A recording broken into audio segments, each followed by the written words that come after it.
Alrighty, folks. Hope you're having a happy New Year's Eve to close out 2025. Thank you for all your support this fall season for Trainwreck Today, Lockcast, and more. A huge shout out to the production team at Bruckman, Herd of Buffalo, as well as Don, Slick, and everyone who's come on the show, guests as well. Made an amazing fall and winter season.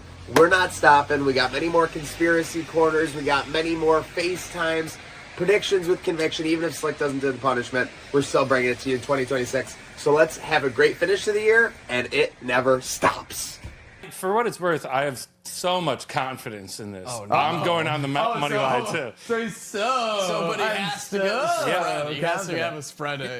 You know what? Fine, no spread. Okay. If this loses money line, we're going mustache next week. Let's go. Wow, this is huge. Interstate rivalry from our good friends way down south. South Florida? South Florida, baby. I knew it. Yeah. We got South Florida at Florida. Now, hear me out. USF. It's where all the kids, they have a chip on their shoulder. They didn't get in. They're not a Florida golf Gator. course on campus. Yeah. So they're going to have a chip on their shoulder. They're going to come out. This is their Super Bowl to beat number 13 ranked Florida. This is like the rest of the season doesn't matter. They could lose every single game, but if they win this game, that's what matters. Now, hear me out with this too. Go on Florida's side. Their next 3 games: LSU, Miami, Texas. Look ahead. This is a major look-ahead spot for Florida. Now, this is huge. They're 18.5-point favorites. That is significant. Money line is plus 650, though. I think USF shocks the world and goes in and wins this game on the road. Slick, we just have to address the elephant in this room, or in this case, the catcher's mask on your face. Yeah, not happy about it. It's pretty heavy. This thing's from like the 90s or some shit. It's rusted onto my head at this point. I can't adjust the straps. Doesn't feel good. It's weighing down my nose. But this is my punishment, I suppose. Well, why don't you come clean Yeah, for why you're wearing Come on, Hillary Duff, come clean. why you're wearing the mask I in the didn't first place. report to Zach and Don at 7 a.m. Once? Because not once. Twice.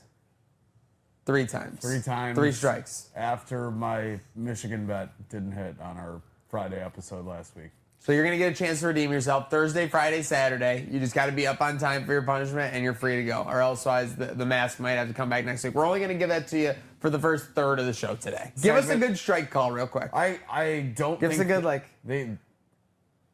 Strike! That's pretty good. Pretty good. You like that? Yeah, that was... Okay, you've earned it off. Wait, hold on. Why do you take it off? We need you to toss the coach, too. Yeah. Give us one of those. You're out of here! Okay, not bad. All right. Pretty good. I would definitely get more in your face if you threw me out like that. Speaking of checking out some ball, this is like about 100 hours ago, so in internet time, it happened in the Mesozoic era. But Don, we've got an update on the Phillies fan who took the ball from the dad and the child. Yeah. Quite a bit of fallout amongst this weekend. Yeah, we were too hyped up Monday with the Bills win. That was what's in our sphere. But I mean, this is incredible. People are still talking about it, so we got to run into it. So we're gonna play this video right now. So yeah, you can see home run ball. Guy runs over, and he runs over, and it's in his row, which should be said. And then it's a row in front of her. She thought she touched it. I don't think she had this ball. By no definition did she have this He ball. brings his son. Now I'm gonna pause it right here. It's when she grabs him. You guys see that? He's like very startled. His reaction is like comedy level startled. Oh yeah, I thought he'd just seen a ghost. I thought he was doing it to kind of like make fun of the situation, but he Same. was like, oh. Yeah. So the reaction for me, I mean, he was kind of getting buried on social media for that reaction. People were calling him a wuss, worse words than that. But you know, I think I agree what are you with him. I supposed would to- have been terrified what are if you that supposed to lady do just in front showed of up your in my son? house. I would have been gasted at a flabber level. That's is like what the I'm gonna Karen say. of Yes. all. That's the final boss. If I turned around and saw the final boss, if I've been saying that the ball was hers, are you kidding Did you me? see? You saw that hair, right? Yeah, Like, you I knew mean- what was coming right away. I mean, It's the final there was boss a of level of Karens. fury. Yes. And again, listen, like the hair does not define, but it's like a trait, right? Like it adds on. It's like evidence. you knew it wasn't gonna help. It's evidence, yes. It wasn't like, and then, I mean, she was unleashing on this woman. Like, he really gave up the ball, I feel like, just to protect his kids. Definitely. Like, When like I it saw was this literally initial, that situation. When Yeah. I initially saw the video, I couldn't even point out this woman where the ball landed. She wasn't even close to the thing. Yeah. Yeah, I think But the man is speaking out now. The dad is speaking out after. the dad speaking out. Everyone is calling him a wuss. I don't think it's fair. What's the expectation? Like he's gonna clock this woman? No, I kind of did think like- he was and mocking at her that almost. point, that's not even a situation where you could like call security because she was like blocking off like access to like society at that point, like for them, like it was crazy. His kids are on one side of the row, she's on the other. It's like, Yeah. yeah. And again, this is a sphere where we've seen adults, male or female, act crazy for memorabilia across all of sports. Oh, yeah. But this is just and now we got the dad speaking out. I think he takes the W too for the last point. When he gives the ball, he does a get out of here. Yeah, he did. He does like a The sassy little the flick. get out of here was great. Very nice. And again, obviously, this kid got to meet Harrison Bader. Apparently, he's getting an RV and he's Yeah, going to the World Series. Yeah, we're that's- showing the clip right now where an employee brought him kind of a swag bag, and then after the game, he ends up meeting Bader in the tunnel, gets a signed bat. As we look into the rest of the NFL, let's face it, Bills fans have their eyes on one thing, Don, and it is that Chiefs team. And what do we got? I don't know about you, But I'm feeling 0-2 for the Chiefs. Let's go. There we 0-2. go. Not an embarrassing loss yesterday, but they were just never able to get out of the gate against the Eagles. Eagles kind of took control early. They were driving late. Kelsey with the bobble into a pick. Chiefs fans and Swifties especially. Think of all those Swifts fans watching, like Don. They've seen Travis Kelsey just make plays their entire existence as NFL fans. And here, he ends up actually dropping the ball literally. Yeah, so there's that. I mean, Kelsey, just kind of a bad day all around him for him. He drops the ball into a pick that leads to, a score that kind of sealed the deal. Again, him kind of screaming at the sideline. I don't know what about, but it was before that pick happened. And I saw online today. I thought it was AI. It was so unbelievable. Oh, no. But apparently it's real. Did you see the Free 4 shirt? No. Or he's wearing like a Rashid Rice shirt that's Free like 4. yeah. Let me pull this up. We need to pull this up. Free 4 who ran away from the incident? Yeah, Yeah. and fled the scene. I mean, Alright, we're so we just gotta- defending convicts Let's now. get it. Let's hear. All right, let's see this Travis Kelsey. I can't. You're gonna show me something in this AI? Is this the punchline here? I thought this was AI. It is not. He was it is wearing it not under AI. under his pads. No, It was he in must have been warm-ups. wearing It it was in- walking it was in in- or it was in warm-ups, right? warm-ups. Yeah, Okay, yeah, I was yeah. gonna say if he tried to go Stevie with that, I mean, that's the Chiefs crazy. do just seem like a little bit of a mess right now. 0-2. By the way, Chiefs are 0-2 for the first time since 2014. That was September 2014. Who is that? What's his name? Alex Smith goes down. May have been Alex Smith era, but All right, so for here September- it is. Oh, jeez. yeah, I mean that's just something. Free 4. Yeah, I don't really know what does Taylor think about that? That's what Yeah. I want to know. I don't know. I don't think know. her morals necessarily align with Yeah, I don't think her morals line with Mr. Kelsey there. And speaking of Taylor, last time the Chiefs were 0-2, September 2014. Top song on the charts at that point? Bad Blood. Shake It Off, Taylor Swift. wow. I You was can't close. help but think there's larger things here at Playboys. Don, you're saying we have some art for our inaugural call here on the Crash Out line? Yeah, this is Fireman Ed, and listen, I heard you were talking some smack on your little pregame show. Listen, boys, I don't know if you want this smoke, but I am a quality Jets fan.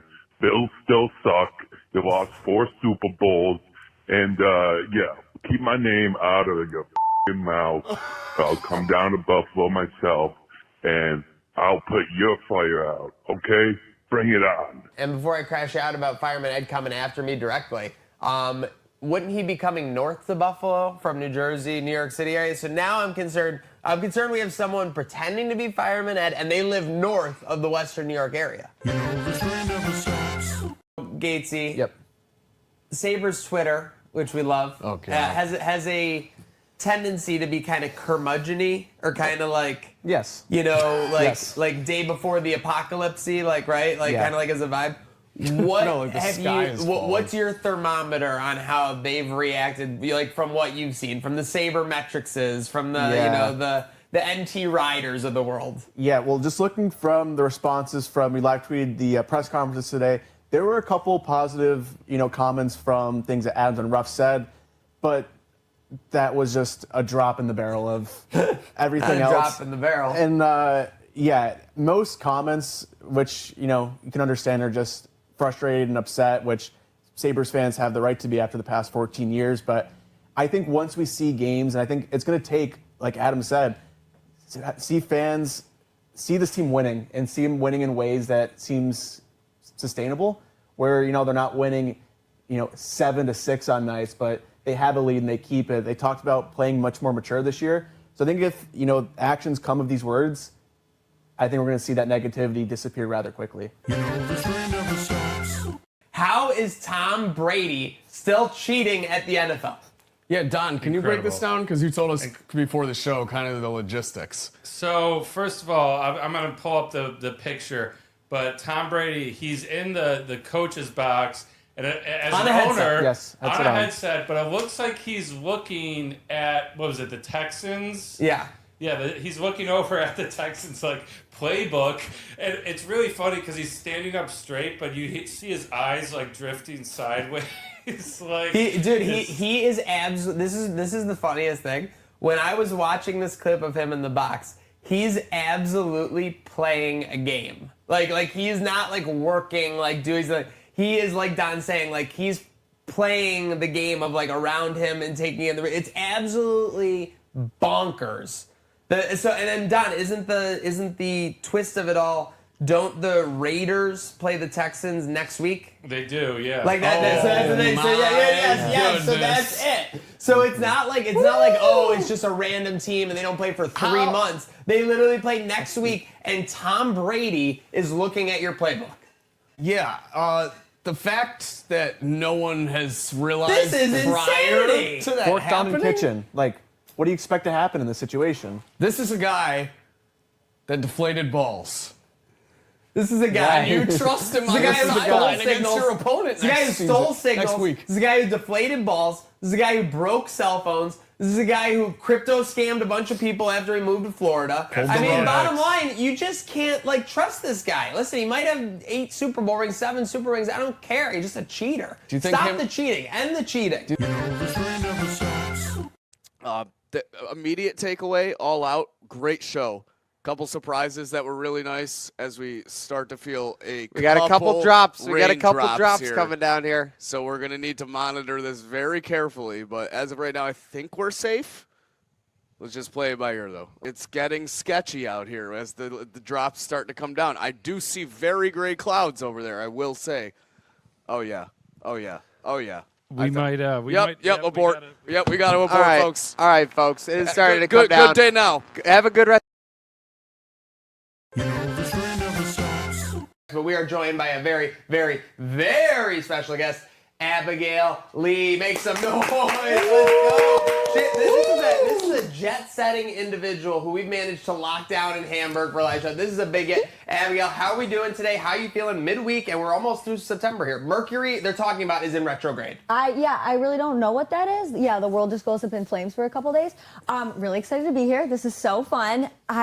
I'm ready for this next week. I'm ready for the game on Sunday already. I just work your butt off during the week and then enjoy it on the weekend. We kind of joke about it as Buffalonians, then the Bills take over our lives.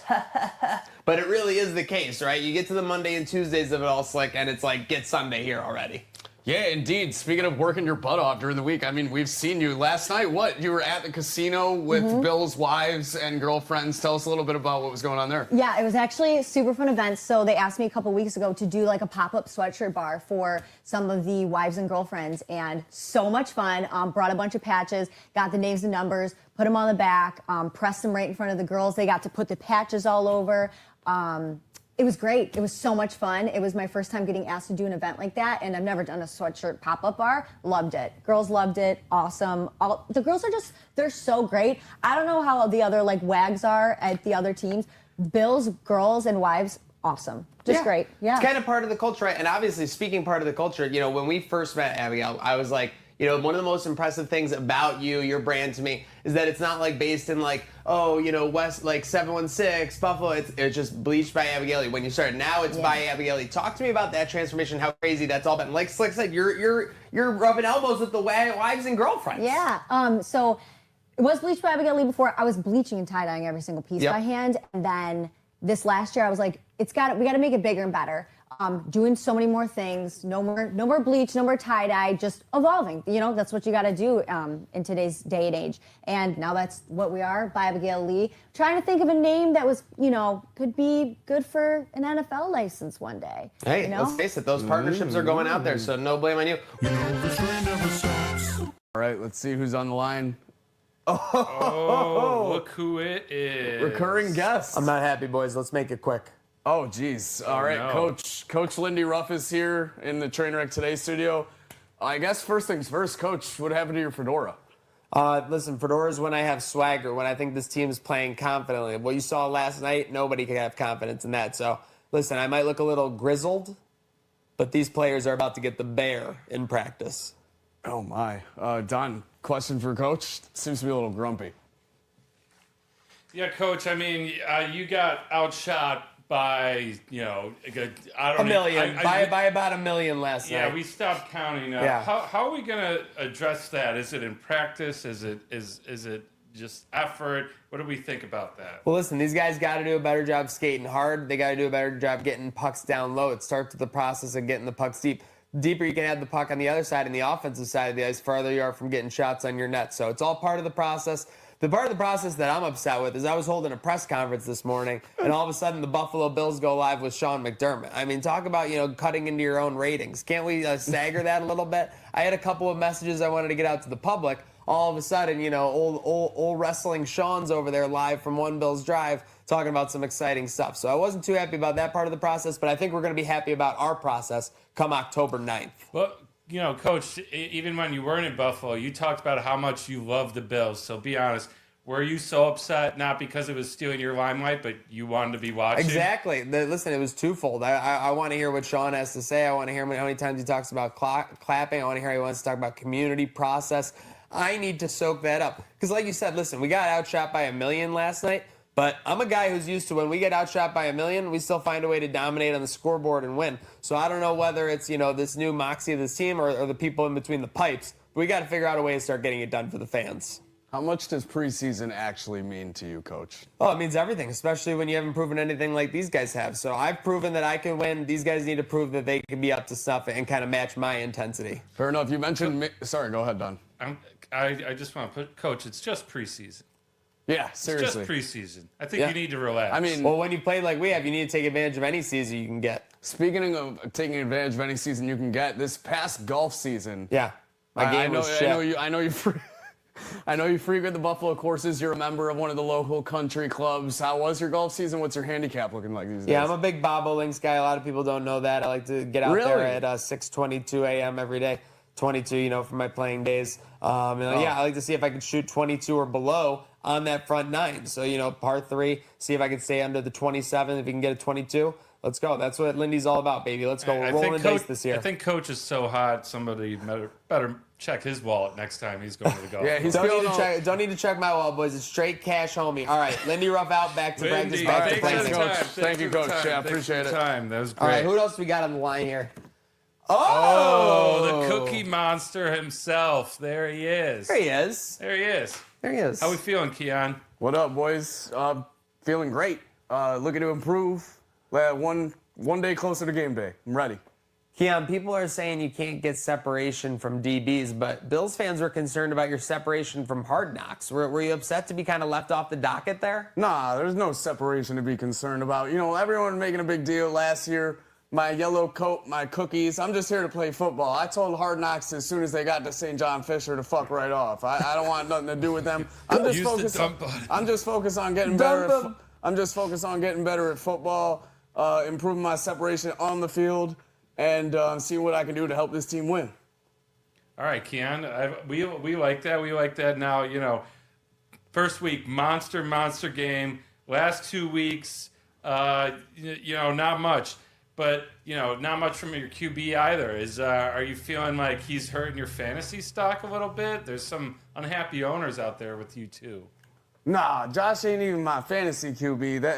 That's my dog for real. He don't need to be on my fantasy team for him to know I give him props every day. And I don't need to go and kill it on the field. You know, everybody eats. That's what they say here in Buffalo. Whether I'm eating cookies or not, everybody else eating on the field.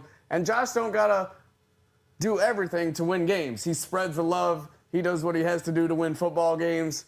And I'm the only player on the Bills that I drafted from my own fantasy team. So all I care is about my production when it comes to that. But hey, if I don't score, so long as my boys do. I like you staying focused, Keon. It's year 2. You got to continue to get better. What are your goals as you continue to develop here in your sophomore season? Goal is to win, week by week. I'm focused on Sunday, focused on beating the Saints. The Saints ain't coming marching in as long as Keon on the field. All right, thank you, Keon. All right, back to the practice Keon. field, sir. Thanks, Keon. Appreciate you. Thank you very much. Oh, my God, I can't believe this. We got him. All right, Josh Whoa. Allen, thank you very much for This is joining. massive. Welcome to FaceTime. Hope everything's going well between your midweek prep for the Saints. Yeah, everything's going well, you know, just taking it slow, taking it easy, doing the little things in practice, making sure, you know, my nose is healing up, and, yeah, just not pushing myself too hard. It's a long season, so can't burn out early. Josh, was the team worried behind the scenes that the nose situation could impair you from some Hollywood roles or opportunities next offseason? Well, you know, I know this might be a faux pas, but I'm not really worried. With the tech they got in Hollywood, I was thinking this might be a good excuse to get a little work done if needed. So, you know, if that happens, we'll see how it heals.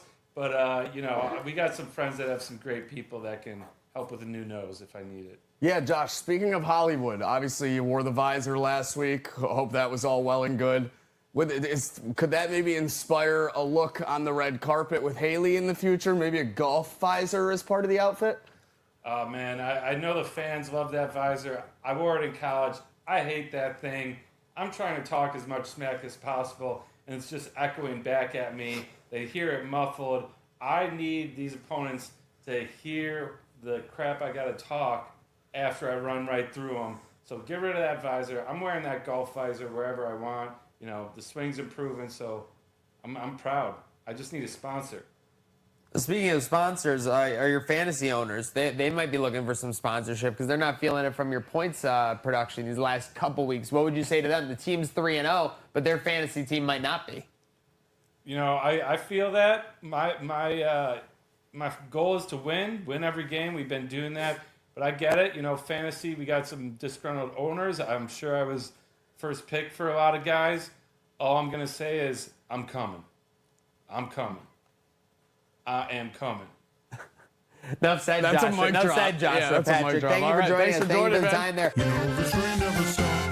Some sunshine and a dub over the Saints. And speaking of Raised by the Ralph, Yes. should we show this? Yeah, let's do this it. Yeah, tweet? well, let's go into the Bills Mafia, Okay. tweets we got from the game yesterday because a lot of people were upset by it.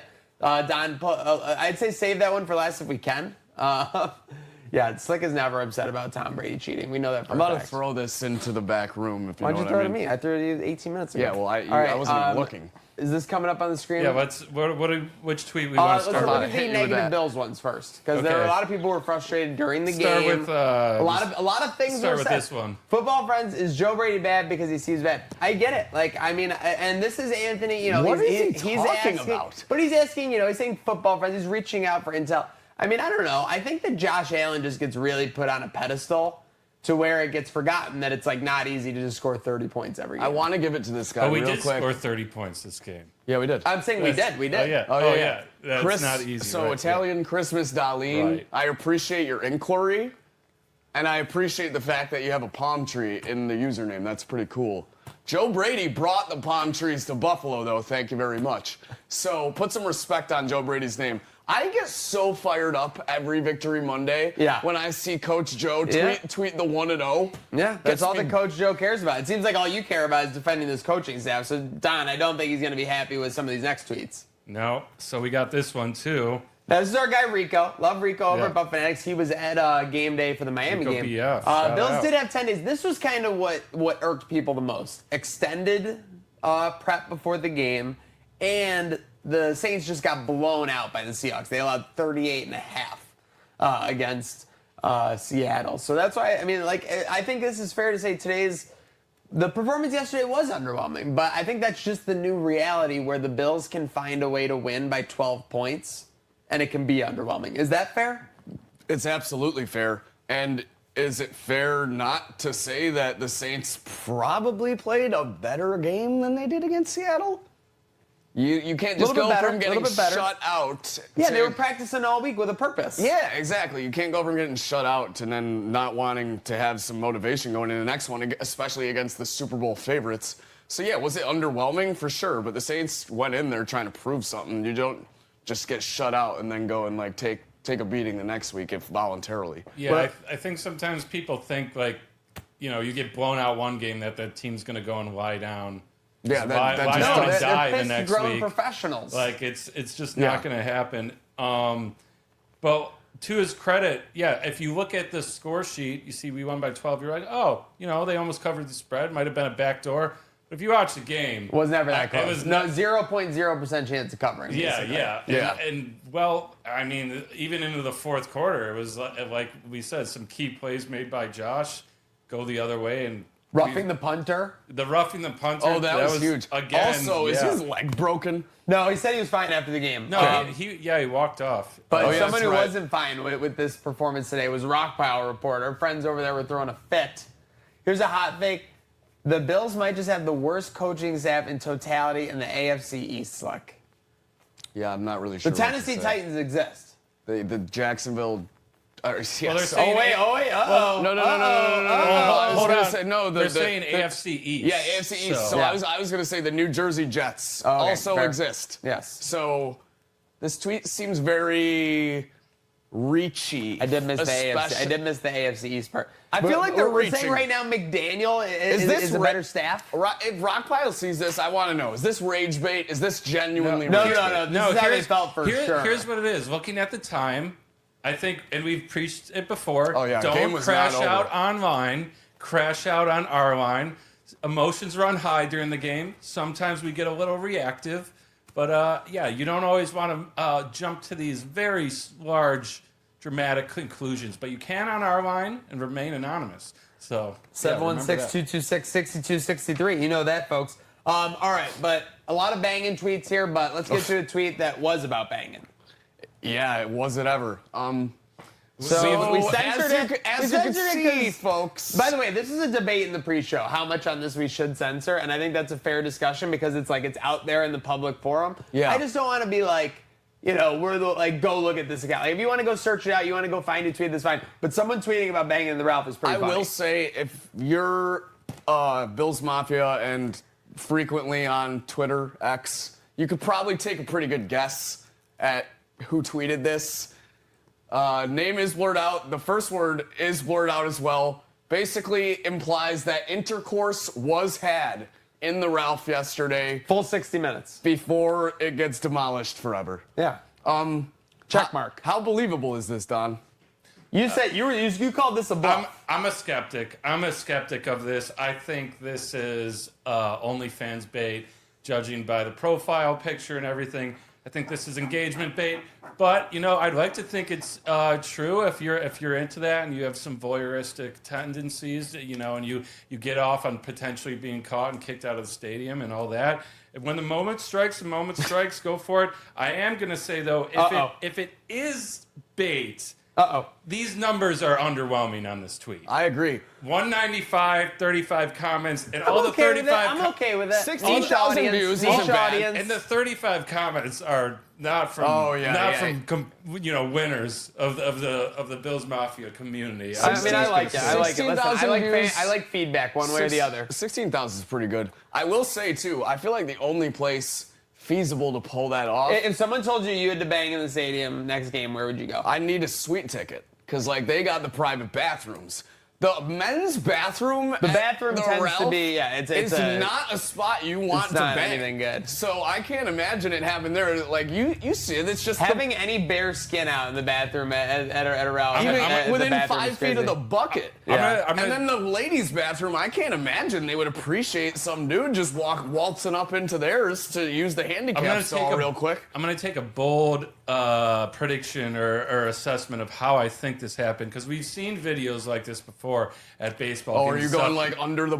It was too hot for like a blanket. House I think it yesterday. was 300s. She's wearing a skirt on the lap, very subtle, but people around knows what's going on. You can't tell. You I can't don't tell even me. think You they can't go to tell a me that was private area. stimulating. I just don't. I think it's possible. That's but not how I would do it. That's how I think I'm it gonna happens. choose to believe. I'm going to choose to believe, but I don't know how it's Yep. possible. Well, it's possible, but they, that's what so, say. like they He's a would have got the boot. believer.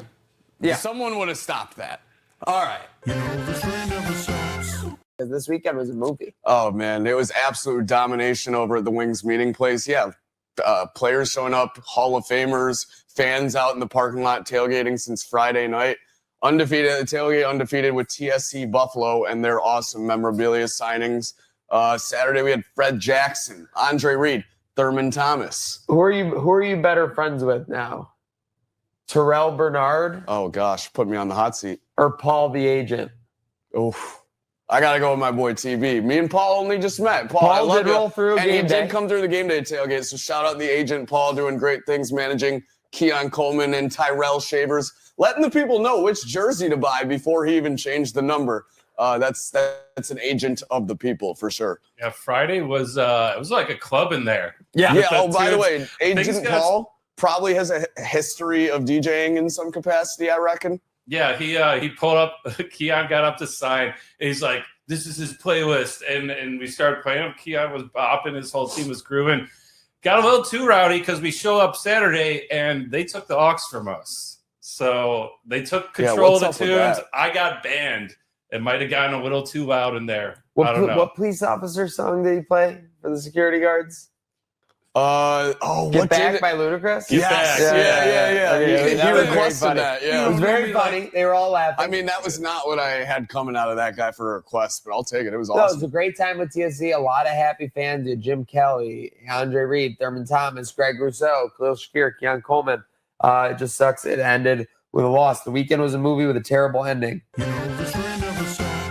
So I wanted to get in your brain for that because, like we were talking in the picture, your father, before you're a massive Bills fan. It all leads up to this Sunday night. You're just, minding your own business there as the Bills are trying to take care of the Patriots. Ball comes flying in at you. Like, because there's so many ways to look at this. There's so much internet judgment and everything.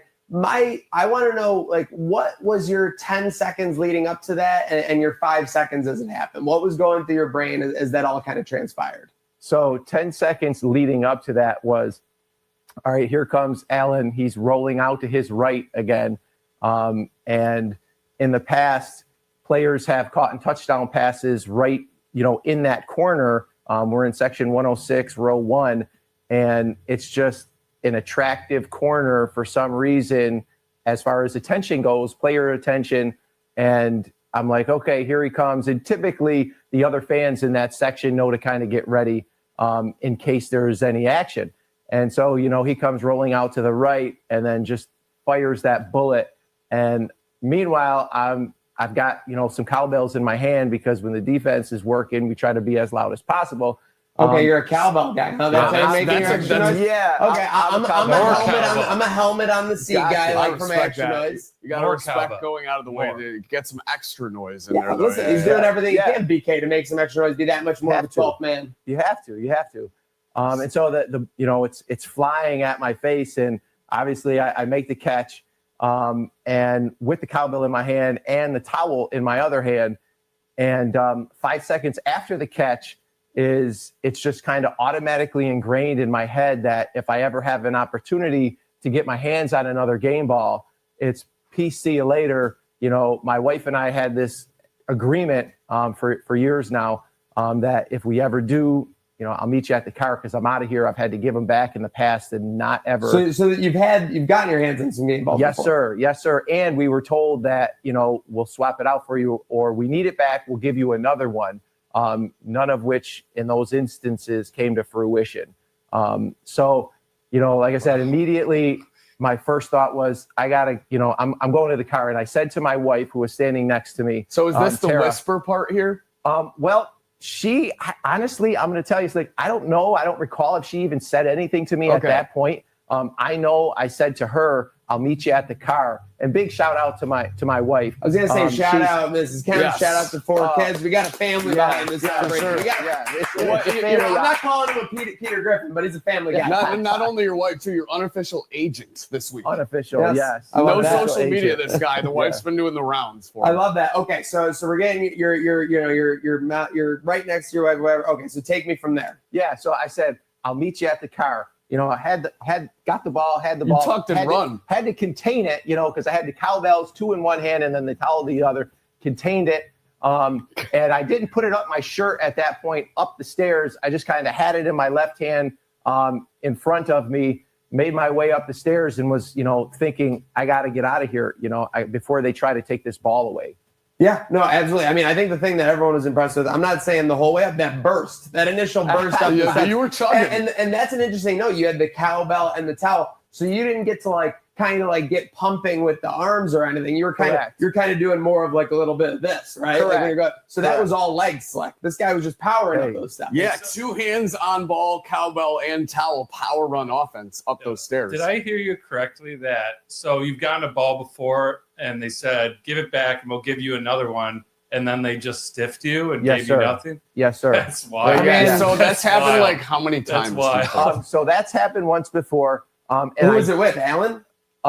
So that one was a warm-up session halftime during the punt practice, punt warm-up, and the ball bounced, you know, on the field and literally landed right in our laps. Now, I'm a dummy. Is that technically a K ball? That's not a K ball because that's punting, right? The K ball is only for the kicking on the kickoff and the field goals. You know what? I have to. Okay. I'm not. Okay. I'm not certain. No, but right away, one of the guys in the hoodies who was warming up came over and grabbed it from you. Correct. Okay. Yes, sir. Yeah, and you know, to that end, we do have another game ball. There was an instance during a winter game. A third ball. There is a third ball. There is a third ball, folks. Oh wow. You know. So all clarity here, yeah. So during a Miami game, it was in the winter. It was a playoff game. My wife happened to grab a ball. Allen threw a pass to Gabe Davis. It went incomplete, bounced and landed in my wife's hands. We put it down, and the guy came over. Hey, where's the ball? I need the ball back. And everybody said, you know, what ball? What are you talking about? Oh, that's a sector. You got a good section on your hands. That's amazing. Yes. Kind of a reverse I'm Spartacus situation. Was this the Skylar Thompson game? This it had to be. It had to be, right? Yeah. About 4 years ago. They had the third stringer in. Yes. No, that's amazing. Wow. So the section went to bat for you there. It's like the saying is, it's one family, right? So it's all one family. So they had our back. And the staff member came over and said, you know, where's the ball? I need the ball. And the young woman there said, you know, I need the ball, please. I need the ball back. I will give you another one at halftime, I promise. So we gave it back.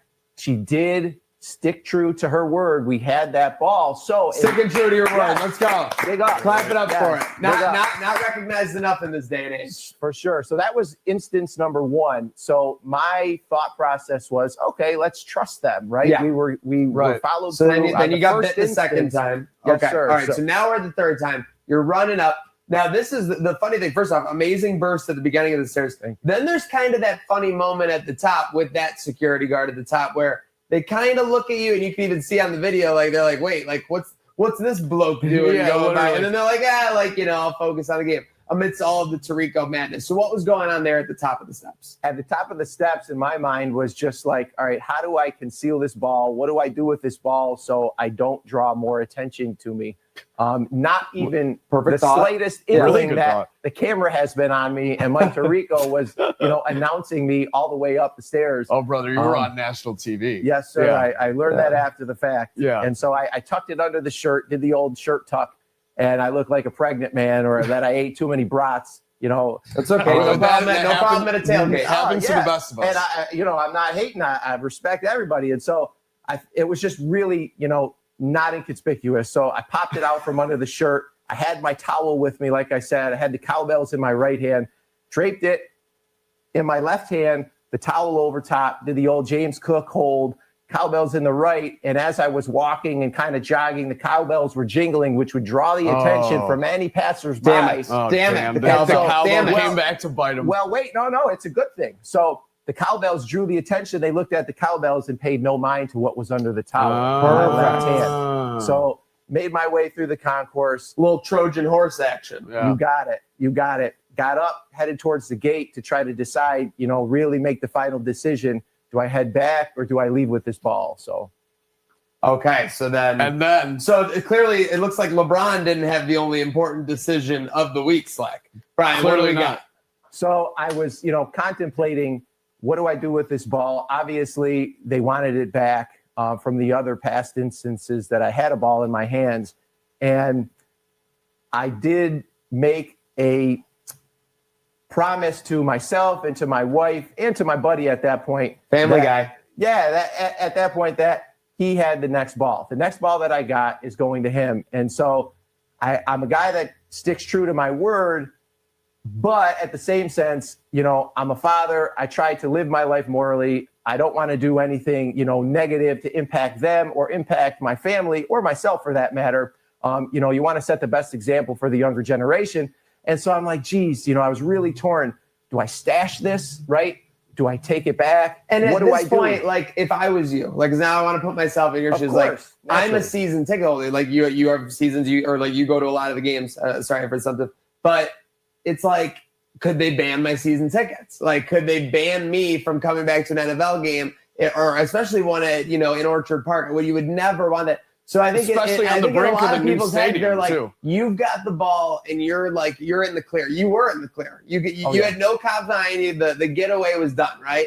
But clearly, like it's like you're looking at the big picture. It's a moral dilemma. Yeah. 100%. Yeah. And so, there was no security chasing me. I was not being pursued by any means. Like it was legit normal guy going to get a beer or going to the restroom or whatever. I was kind of just hanging out in the open air areas of the stadium near the gate and trying to decide what, really what course of action do I take? Because I love the Bills. They're, they're the lifeblood. Life. Right. It's Yeah, life. Baby. Bills are life. It's life, baby. So, I couldn't not be in a position. I couldn't put myself in a position where I couldn't see them again. Right. So, phone rings at that point, and which is crazy, right? That is crazy. Yeah, They as already a season ticket holder, the cell reception is crappy. at 100%. best. Nothing's Right? operating. So in you the are a stadium. season ticket holder for the record. So for the record, I am not a season ticket holder. However, I do purchase my boys' season Yeah, tickets. it was a split. I think I read that in the article. So Yeah, that's why. Just want to get it clear the air. Yes, sir. because the one thing I know is you're constantly in that area, but yeah, you don't. Yes, sir. Is this the guy that's receiving the ball? He is. Oh, then Yes. that changes Okay. everything. Yeah. So phone's ringing. and he's not ever had. Sorry, he's That's not okay. ever had a game ball since '99. He's had these seats. Yes. And has yet to get a game And ball. when you got that first one, you were in the same seats? Yes, sir. Yeah. Changes everything with Yeah. that. Okay. So go on with the phone call. Sorry. So No, you're fine. You're fine. Take us on this journey. Yeah, We need to ask questions. Yeah, no, right on. Absolutely. So I get the phone call, I answer it, and it's my wife, Tara. Shout out, Tara. Shout out, Tara. And so she's like, hey, you got to bring that ball back. And I'm like, what? Are you crazy? What ball? Knowing full well we've discussed Yes, this. yeah, over like the you- course I of a just told you I'll season. see you So in the car. clearly, in your brain, like there's a Bills official, essentially a Buffalo football official, like essentially standing right next to her, probably at that Something's point. going on. Yeah. And I'm like, are you crazy? You know the deal here. I said, meet you at the car. And so I'm like, are you serious? And she said, yes, you need to bring that back. And I'm like, I don't know. Should I? And she's like, yes, they have another ball for you here. there's 3 sheriff's deputies down here now. They have another ball. That's low. That's low even by your standards. Oh, jeez. Yeah. Whoa, okay. No. Allegedly. Okay, that's important. Yeah, there you go. Keyword. Keyword. And so I'm like, I don't know. What do you think? Should I really do it? Should I trust it? Again, having been burned the last time, I've been told that. And this has to be a tough situation because, like I said, like the troopers of the Bills guys are there, so she probably wants to help facilitate the situation. But you want to just have an honest conversation about your past game ball history and what's happened here. You're trying to figure that out in that moment. 100%. I want to know too. Did your wife or anyone realize at this point that you were caught in 4K on TV? None. No. Yeah. Okay. No. Because if I got a call like, "Hey, we're watching at home. We just saw you sprint." It would be like, I'd be like, the jig is up. Yeah, you got when you blood get caught on video doing something, so it's like, you get caught. It's a little different. You had to think you were kind of in the clear, like you were. There was no boundaries at that point. 100%, absolutely. And so she said, no, you need to bring the ball back. They have another ball that they're going to give you. I'm literally looking at it right here, but they won't give it to me until you come back. Classic hostage swap situation. Yeah. Classic. So, I was like, okay, I'll be back. I'm coming back to the seat. And so made my way back to the seat. Did you get a round of applause when you came back? No, sir. No, because honestly, I was really inconspicuous, still with it under the towel at that point. And oh my God, he didn't want to give up. That he's got the prisoner. He just worked so hard for that baby. I know. I don't blame him. I don't blame you. I'll tell you. And so, as I'm walking down the aisle, there's one of the deputies staring up the aisle at me with, a not so happy dagger oh man, on his face with the ball in hand. And so, I'm nonchalantly walking down, still following the gameplay because obviously play is, ensuing on the field. Not trying to walk when the play is going on, trying to be, a responsible fan, not get in anybody else's way, and then make my way down to, our row 1 there. And make the swap. No words were exchanged with that specific deputy during the swap. And I received this ball that I'm holding here. So this is air horns. Yeah. So Alan got the ball back, and I know that QBs are particular. The way that they rough balls. They want them doctored up exactly how they want. And so I want our QB1, the best quarterback in the league, to have every chance to be as productive as possible. And if I can play some tiny role in that, that's makes my day. I'll give extra claps for that. There's just so much more into it than the binary person online sees it. It's a binary decision making, not the binary person. Okay, so once you saw the clip of Tirico, what'd you think of that play? Pretty good on you. Made you look pretty good. I mean, I was dying laughing. I couldn't believe it. Watching myself initially in disbelief, going, oh my God, what am I doing? You know what I mean? I had no idea the camera was on me.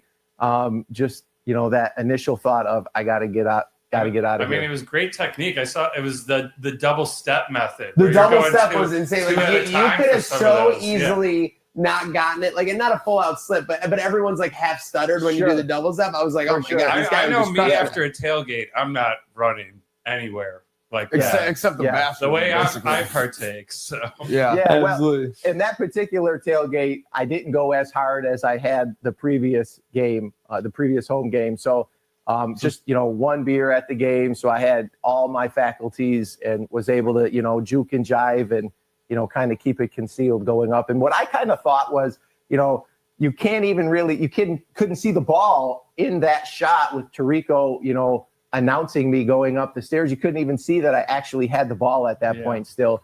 Right. So have any words been exchanged since this handoff? As far as officials? Yeah. So I went back to the seat, right? We exchanged the ball, gameplay is resumed. And after being at the games in those seats for 4 years, you form a rapport, a relationship with the event security guards. Yeah, know them by first name. Great people. Great Shout people. out Wayne. Shout out Wayne in our section. Absolutely. Shout out Wayne. Shout out to the men and women that protect us, watch over us. Same to the Erie County Sheriff's deputies that are there protecting us as well, who we know by name. and are very familiar with. Super great guys. And so, and that was another thing, like you said, you don't want to get banned. You don't want to like burn any bridges, right? Like, because people are like, well, you got the ball and you got to wait. No, that they would find out who you were eventually. 100%. You go right And to that seat. I think there's a difference if this was your first Bills game in 4 years and you just happen to be sitting in the seats and you bought them online through Ticketmaster at the last second. Maybe they don't exactly know all the details, although Ticketmaster is a Bills partner, so I'm sure they can find that out. Yeah. But there's all kinds of ways they can find out, and there can be circumstances that are much worse than I saw some people saying it could be worth like $1,000 or something, like 1,000, like 1,500. The idea is that you got to have an experience that was unique to anyone. I think any Bills fan would love to be like part of the storyline of the game, and that was really cool. Yeah, absolutely. So later on, to get back to your point, Slick, I apologize. I digress. That's okay. All good. So I did, say, hey, I'm not trying to muddy the waters. I'm not trying to make a hassle for, you guys. And I was talking to the deputy who handed me the ball, did the exchange, as well as the sheriff's deputy who always kind of stands in that section and watches over us, who's an awesome guy, great guy, as well as the event security too, that we know, and said, basically said, I'm not trying to be, an a-hole here. I may get called that from time to time, sure, but I'm not trying to make things rough. I'm not trying to make a difficult situation, and exchange the ball, gave it back. So Awesome. Yeah. Wow. That's very credible of you. Thank you. Well, Very. No, amazing. I mean, seriously. All right, now going full circle on this, did you have any favorite memorabilia growing up? And now, you're thinking about this experience, you're like, wow, it's kind of full circle. Yeah, absolutely. Growing up, favorite memorabilia was not Bills growing up. When LaFontaine was supposed to come to the LaFontaine, baby. Yeah. Rest That's in peace, awesome. Generette. Seriously, rest in peace to a legend. You think of all Yes. the memories that he made that much more special, seriously. And obviously, Pat LaFontaine, right there in the early 90s, mid 90s, Yes. there was right at the core of it. That's amazing. Yes. We waited at the Galleria Mall after the Galleria Mall recently opened. LaFontaine didn't show up, but McGillney and Turgeon were there. And I had a signed puck that McGillney signed in a case, a little plastic case, which I still have to this day. He signed it in a gold Sharpie. Still in the original case. The mini sticks, remember the wooden mini sticks? Oh, yeah. I signed a couple of those, and then I had a glossy from Turgeon that he signed. The glossy, I don't know whatever happened to that, but I still have the puck. Definitely, as a kid, my favorite Buffalo sports memorabilia growing up. Sports memorabilia when you're a kid is everything. Yeah. It seems larger than life for sure. Yeah. Now, I don't think this is going to be larger than life, but we didn't want you to leave Trainwreck today empty-handed. What we have for you is a commercial used Khalil Shakir caught and thrown football. We want you to leave here today with some Get game out. Come on. memorabilia Wow. courtesy of Trainwreck today. Wow. Huge thank you to our Brooklyn Thank you. team and Herta Buffalo team. Awesome. Listen, Thank BK, you. I know you're a Thank big you. Bills fan. Listen, Yes, sir. we're gonna take that even further and appreciate you taking it to the next level by giving the ball back and being a good fan. Just so you know, appreciate him and that. Khalil probably completed what? We went 10 20 straight? 20. We went 20 20 20. straight passes with Josh that. and Khalil have never been on the same page that Khalil and I were No on that way. day. No So, way. Yeah, he'll tell you himself. That's the Picasso's one? Yes, Picasso's Get commercial. out. Yeah. Shout out Picasso's. Awesome pizza. Indeed. Yeah. absolutely, best sheet pizza in the Yeah. game. Well, speaking of the best, thank you for coming in and spending some time with us, BK, today. Appreciate the family guy. He's not on social, so you can't track him, but let's track the Bills this year and let's get a Super Bowl. Yes. Awesome. Go Bills, Indeed. baby. Go Bills. Thank you, Awesome. BK. Thank you, Thanks for BK. joining us, brother. All right, appreciate you. Giants. Dable and Co. I'll eat the salsa. Phew. Yeah. Phew. It says Brian Dable. Definitely off the hot seat. I mean, and you can tell he's off the hot seat because every time Jackson Dart comes over, he's like, man, I love you so much. He knows this guy basically got him off the hot seat. I think it's just as much an indictment that he was playing lethargic, flaccid Russ over this Jackson. Jackson Dart looks like a player out there. He does. He looks like he has an X factor every time he puts his hands on the got ball. charisma. too. And for Giants fans, listen, I mean, a lot of them were kind of thinking in the draft, here we go again, right? We drafted Daniel Jones, and although he's doing great now, they were kind of like, what are you thinking, not drafting Shadur Sanders? What? Jackson Dart? Everyone kind of thought that was whoa, this is weird. That they're skipping over Sanders. It's looking pretty good. Looking pretty good with Jackson Dart. Now, I do have to say, I feel like Dable's playing the short game because Jackson Dart's going to have a real short career if he keeps playing. He's been in the blue tent both games. He loves the blue tent. Yeah. The media hype train behind the Giants right now is pretty real with Jackson Dart and Cam Scatabo. I feel like it's going to be a roller coaster season for Giants fans, though. I feel like this is going to be, you get a big win over the Eagles this week, you go on, have a pretty crushing loss, just like you came off a win the last time when you go in and lose to the Saints.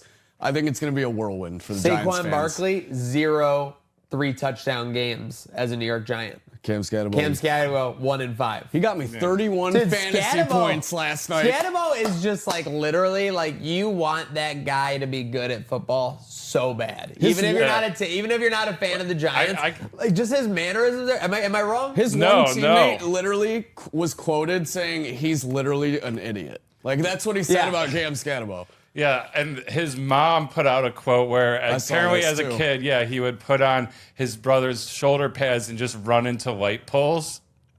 And then this video surfaced, which I think is incredible. Incredible. Oh, my God. Just banging his head against a brick wall pregame. For a little context, Jackson Dart said the first time he met Cam Scatabo, he just like screamed at him and then headbutted him, and that was kind of how they communicate from there on out. Scatabo with that head bumping literally reminds me of Owen Schmidt from West Virginia. Do you remember him? Dude, he used to hit his own head with come out of the tunnel, helmet? dude. Yeah. And he would be taking slamming his helmet it into his own head. slamming it against his own head. I'd be like, what are you doing? Do you guys remember that college football coach that was like crazy. getting his players hyped and headbutting all of them with their helmets on, and he didn't, and then he was like bleeding from the nose and forehead by game time? Yeah. Damn near.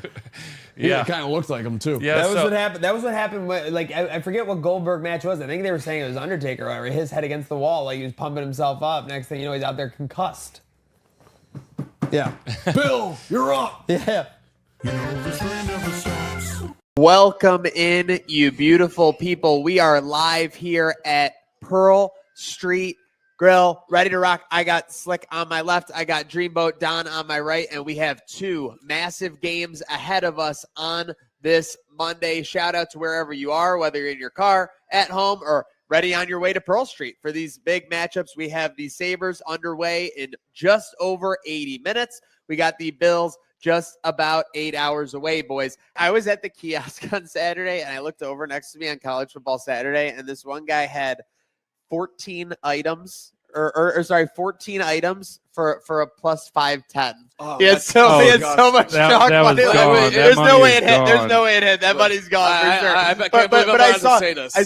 Was it Dan Freddy? No. Stop. Hold on. Stop. The By the people way, want to Dan know. Freddy needs his Josh Palmer tonight. He needs his Josh Palmer. Yeah, so does our Meerkat. The people want to know. Thank you, Meerkat, for bringing this in. Yeah, I shouldn't have even shouted him out. So here's the deal. Slick owes a punishment. We are setting up a entertainment production around Slick's punishment. So he has not been left off the hook. He still we haven't forgotten. Slick still has an IOU of 1, much like we're gonna owe all these Avalanche fans a beatdown that are around downtown Buffalo right now. And listen, my So many. punishment, I'm kind of looking forward to this, okay? You know? I hate you, dude. Oh my god, bro! All right, listen. Are you serious with the V cut? Yeah, the V cut, the chains. Is that Tage's neck? No, Come on, that's man. definitely that's a picture of me. No, that's Don. That's a picture of me. That's definitely Don. me. Chris Collinsworth. You guys, you don't understand. During that Kansas City game, I wanted to grab my TV and throw it out the window. I know Bills Mafia feels collectively about this man, but I can't stand him. I cannot stand him.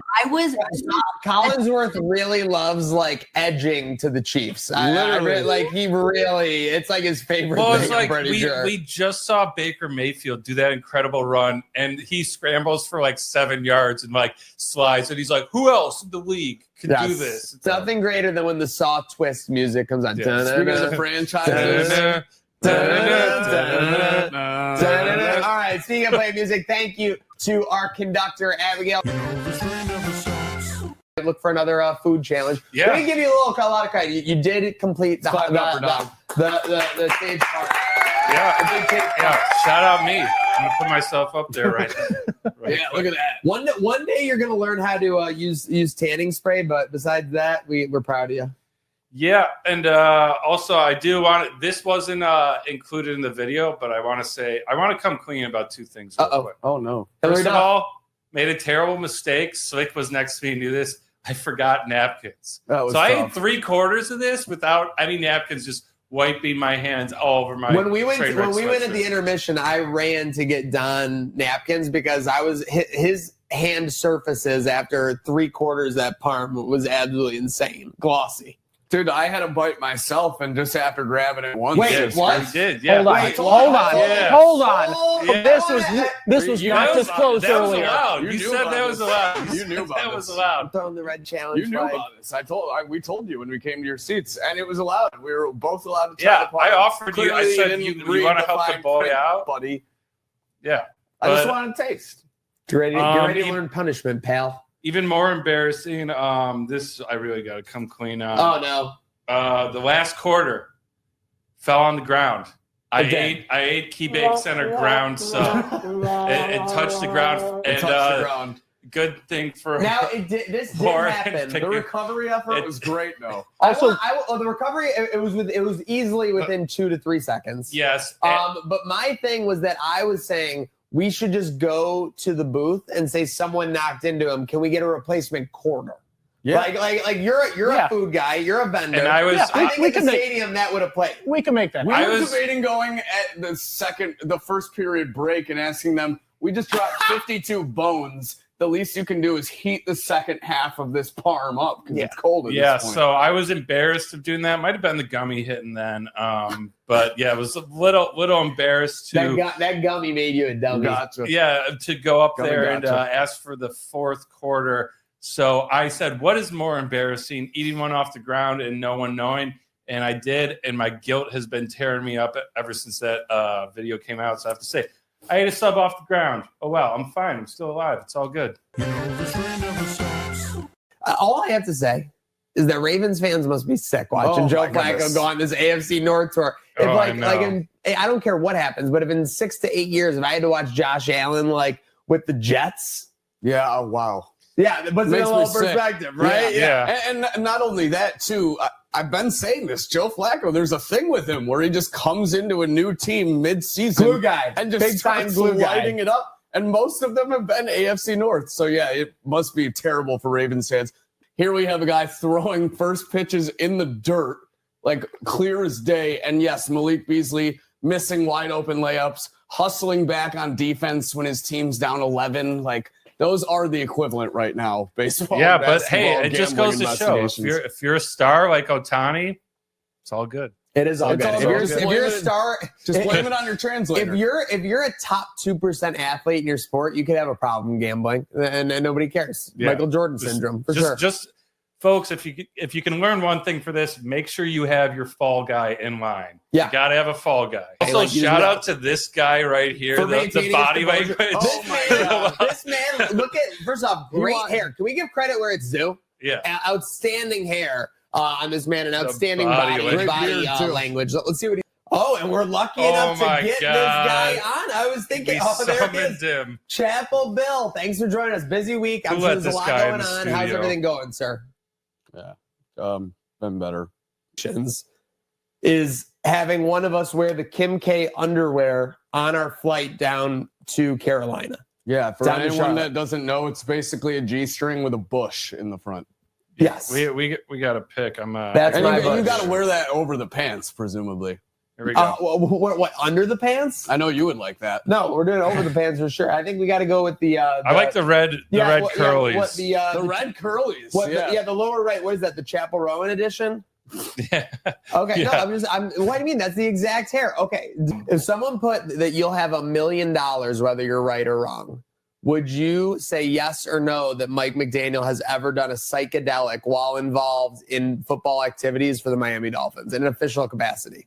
for sure. 100%. For sure. But I'm saying, so you get $1 million if you're right or wrong. Yeah, Could it be he's just, also like, I don't on know. the facility. Yeah. If he was watching film on a Monday and he was the only one there and he popped a mushroom Or like Yeah, in the hot definitely. tub at the team facility. Yeah. Wait, definitely. Yeah, no, he's 100%. definitely one of those. season.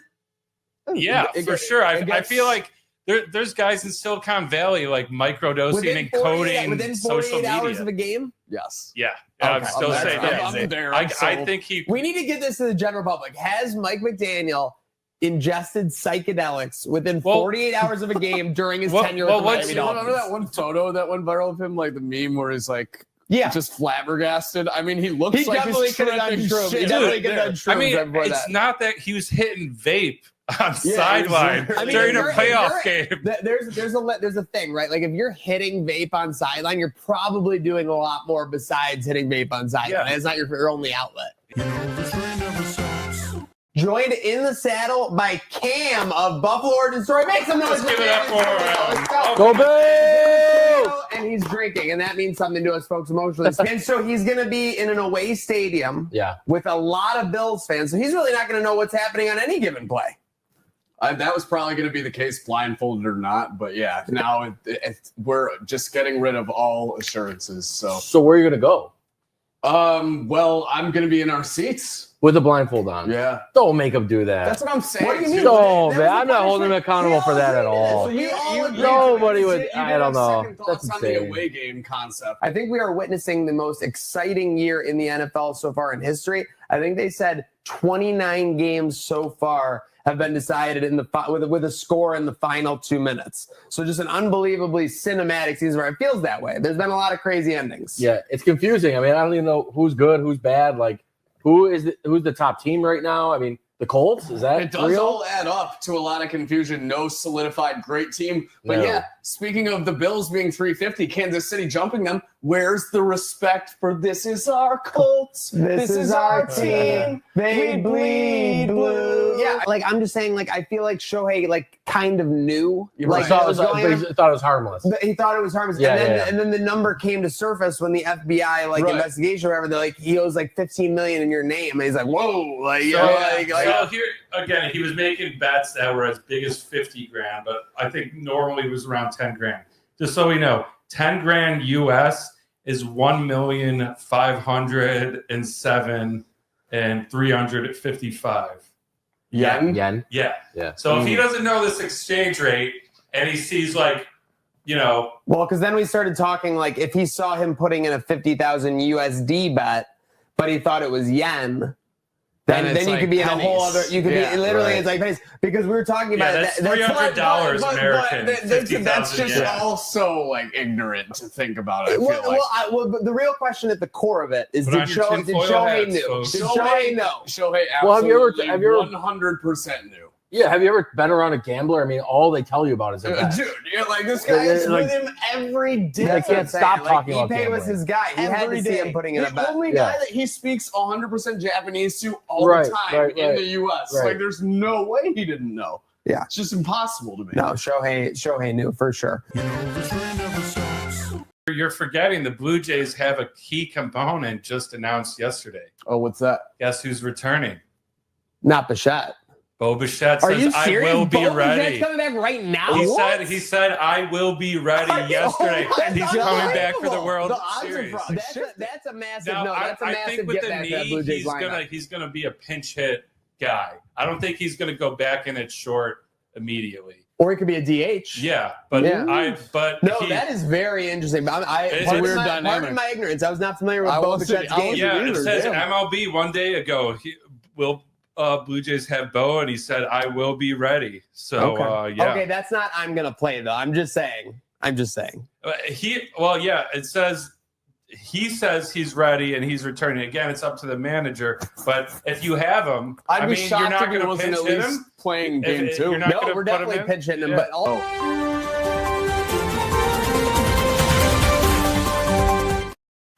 and that breaking news is not involving a player injury. It's actually involving a press injury. Matt Perino, we have some more details on this, Slack. Oh my God. Well, here we go. Bills back at practice today, this Wednesday, but Matt Perino will not be in attendance. Hooping this morning. Got to give it to the guy. Ball is life. Getting the hoops in, get some shots up before going to work. Got to respect that. Ankle size of a grapefruit. Now, on immediate reaction, Maniac, and probably what? A rolled ankle. Perino, he's a big boards guy. I mean, let's probably face going it, up for a rebound. Came down on another ankle. Perino's been a player his whole life. The Kawhi He effect. goes out there, he competes, he goes out there, he's grinding. This guy's got to understand, though, he's a family man. Yes. Okay? He's got heartbeats at home that are depending on him. He's going out, he can't be laying it all on the line like Also, this. no kidding. Especially because, Don, this isn't just any injury. Breaking news, including this is potentially career ending. I was going to say, do you think that's some copium at the end of the tweet? Is this sarcasm? Is it copium? I think it's copium. I think it's might have to retire. LOL. Like when you really realize you may have to hang it up, it's like, you throw the LOL on there so it's not as like severe. Like might have to retire. Our friend, my friend, Jake, Micah. Mr. Michael, welcome in on Trainwreck today. Ovation. You like that little intro? Yeah. There he goes. Love it. I mean, your opening game goes to double overtime with the defending champs and Kevin Durant coming into town, facing his old team, getting booed as he walks in there. You get a 39-point bomb from Sengun, making his real an incredible performance. You get Shai Gilgeous-Alexander foul baiting just like he was last year, his way to the MVP. You really had it all. But what an atmosphere! Like you think about what Buffalo would look like for a championship celebration and how it sounds like a small market team with everything there. Oklahoma City, man, they showed out. It was loud. It felt like a playoff game there the whole night. And the play on the floor looked like a playoff game. It was the highest of high level hoops in the first game of the year. Really set the tone for what should be a really, really exciting and roller coaster NBA season. Honestly, it's pretty up for grabs for the title, I think. Hey, I love UPL being back. He's was our number one, both on the back of his jersey and on the depth chart and in our hearts. But hey, having three great goalies, so that's a good problem to have. Normally we'd have three goalies. We don't know who's number one. Now again, maybe Ellis just had some rookie, spotlight. He was jacked up, but performed well. I like Lyon and UPL as our 1 and 2, almost being like a Miller-Baron kind of trade-off situation. Wow. Those are bold words to use thus and again, far. listen. I got some inside info, some tips last night that this investigation is expanding. What? And I was up all night doing my own sleuth work, and I stumbled upon something shocking, disturbing, that I don't know. If these are shocking images, I just want to warn our viewers. Stumbled on and what we made. Okay. Oh God, well, I'm nervous. Let's make sure. Okay, here we go. Oh my God. What happened? Is it like a new Netflix thing or something? A player? That's key, for sure. Allegedly. In the words of Bill Goldberg, Angel Reese, you're next. Seriously. Welcome on in, folks. It is Trainwreck today. Spooky edition. We are ready for a weekend. We are ready to beat Kansas City. We're ready for some candy. Mr. Paul Hamilton, who has been on Trainwreck Sports, he is a friend of the program, tweets out. Here we go. What do we got? There we go. All right. Thank you, Portal. I'd like to apologize to Owen Power. He takes enough grief from you people without me making a mistake like this. You people. I tweeted off live action and had to get downstairs. Darlene corrected me. It was his mistakes, and he blew the tire, not Power. Darlene took responsibility for this goal.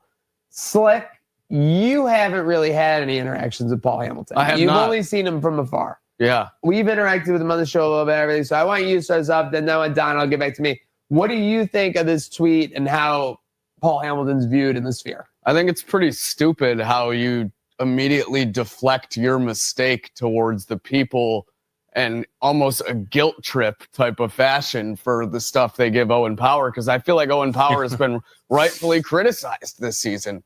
So I think that's a bit of a cop-out in the beginning. But yeah, he's correcting himself, I guess, at the end of the day. And it was on Darlene.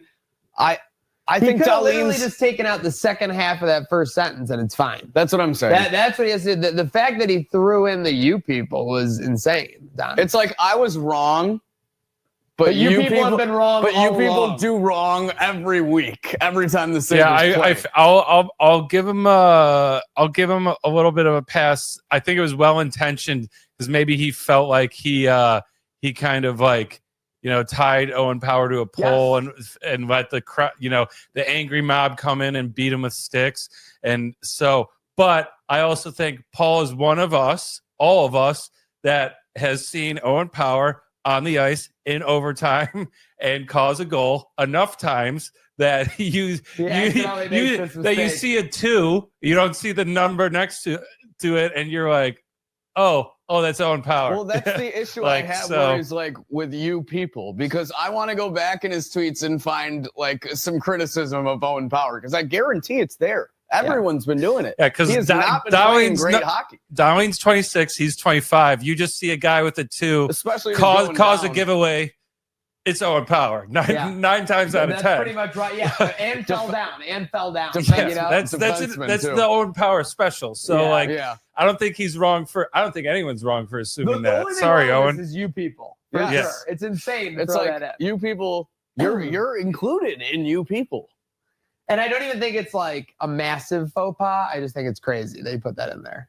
It is funny. I'll give him that. I am interested to Language, see please. what There were some other responses that were not as favorable as the one you were just originally put on. yeah, so Scroll down a little I want to bit. see the comments on the original one Yeah. if it was really brutal. Let's see. Scroll down a little more.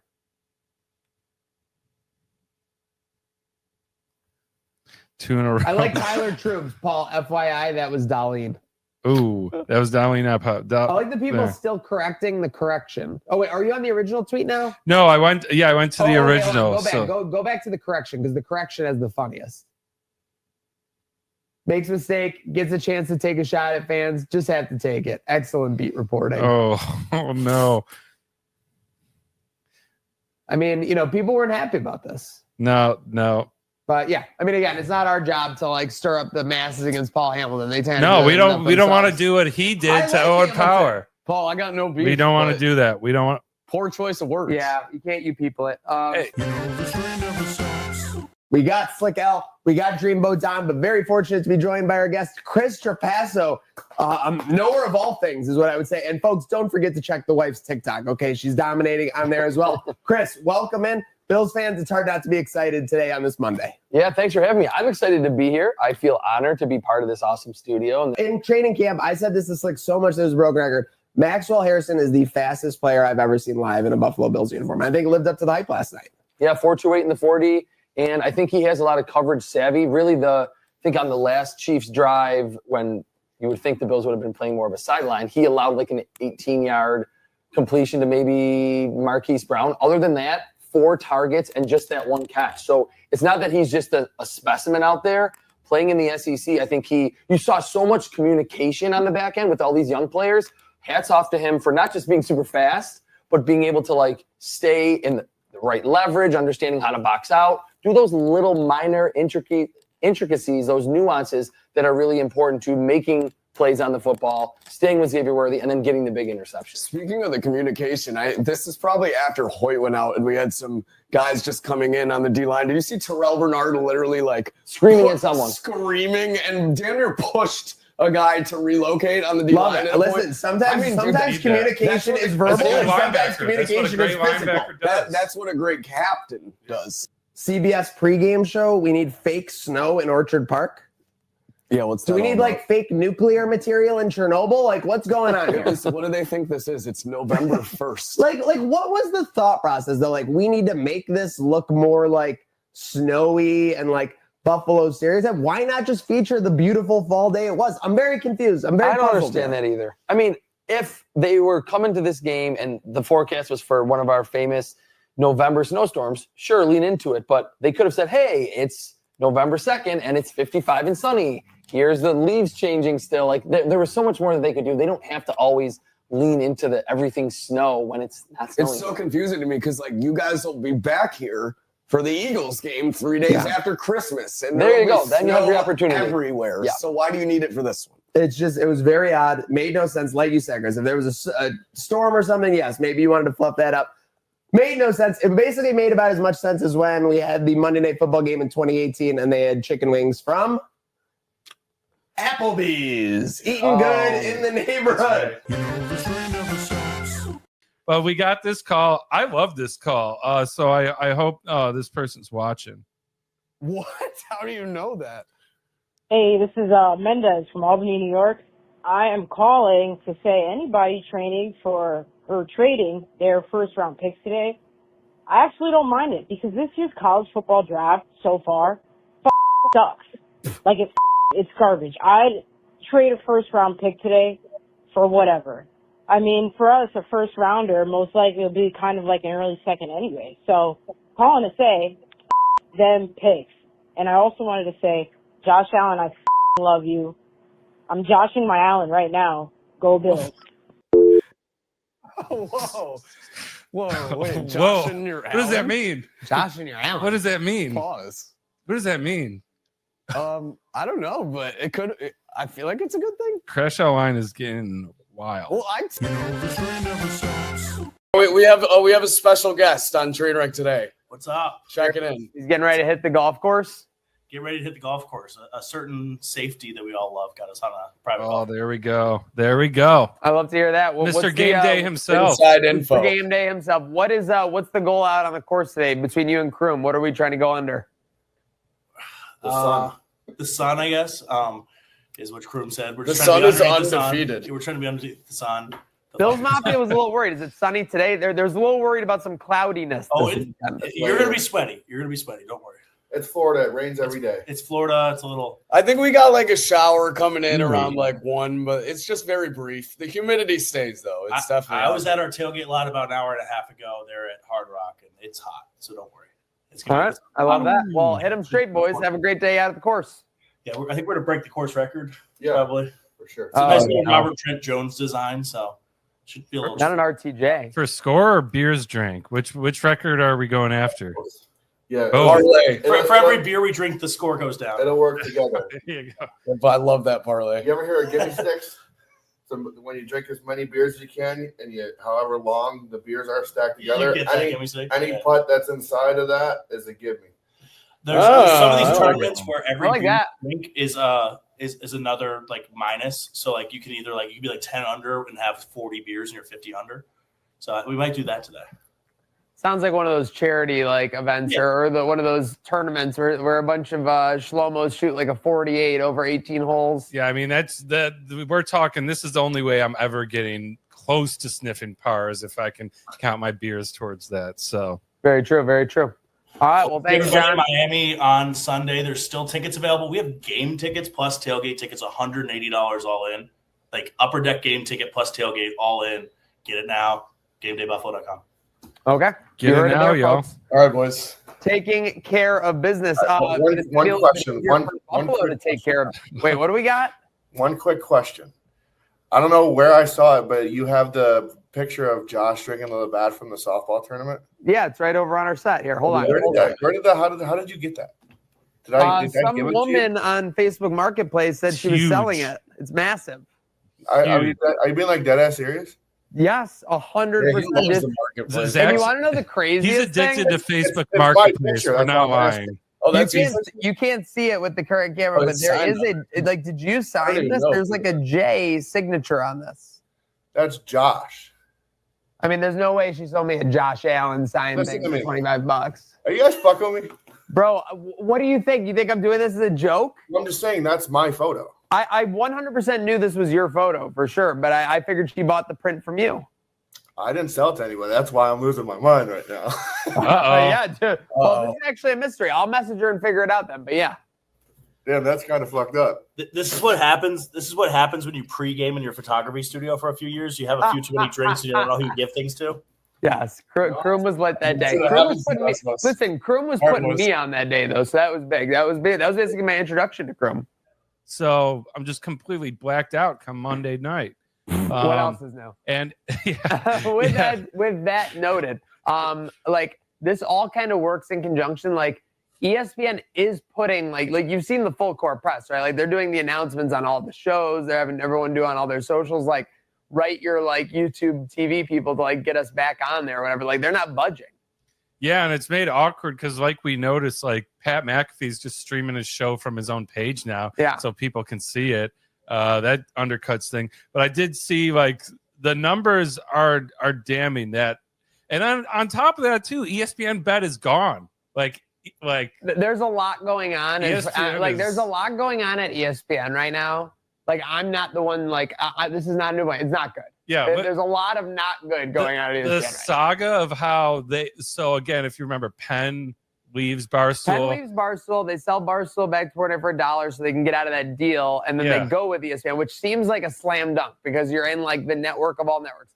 The thing that ESPN learned is that at this point, every single person or every single betting thing is just so far behind DraftKings, FanDuel, and the fanatics of it all, and I'm like, that nobody can like catch up with them because they're all putting so much money into the advertising and keeping it omnipresent. Now that's where the predictive markets of it all have started to come in, obviously, right? Like you see ours with Polymarket and more, but I mean, the fact that ESPN got owned in like the gambling sphere is like crazy, low key. And then now, awkwardly enough, they're partnered with DraftKings, who Barstool is also partnered with. So, all right, it's no time to hold off anymore. It's time for the debut. We have 2 new segments debuting. First, Don, I think it's time to don the tinfoil hats. Yes, sir.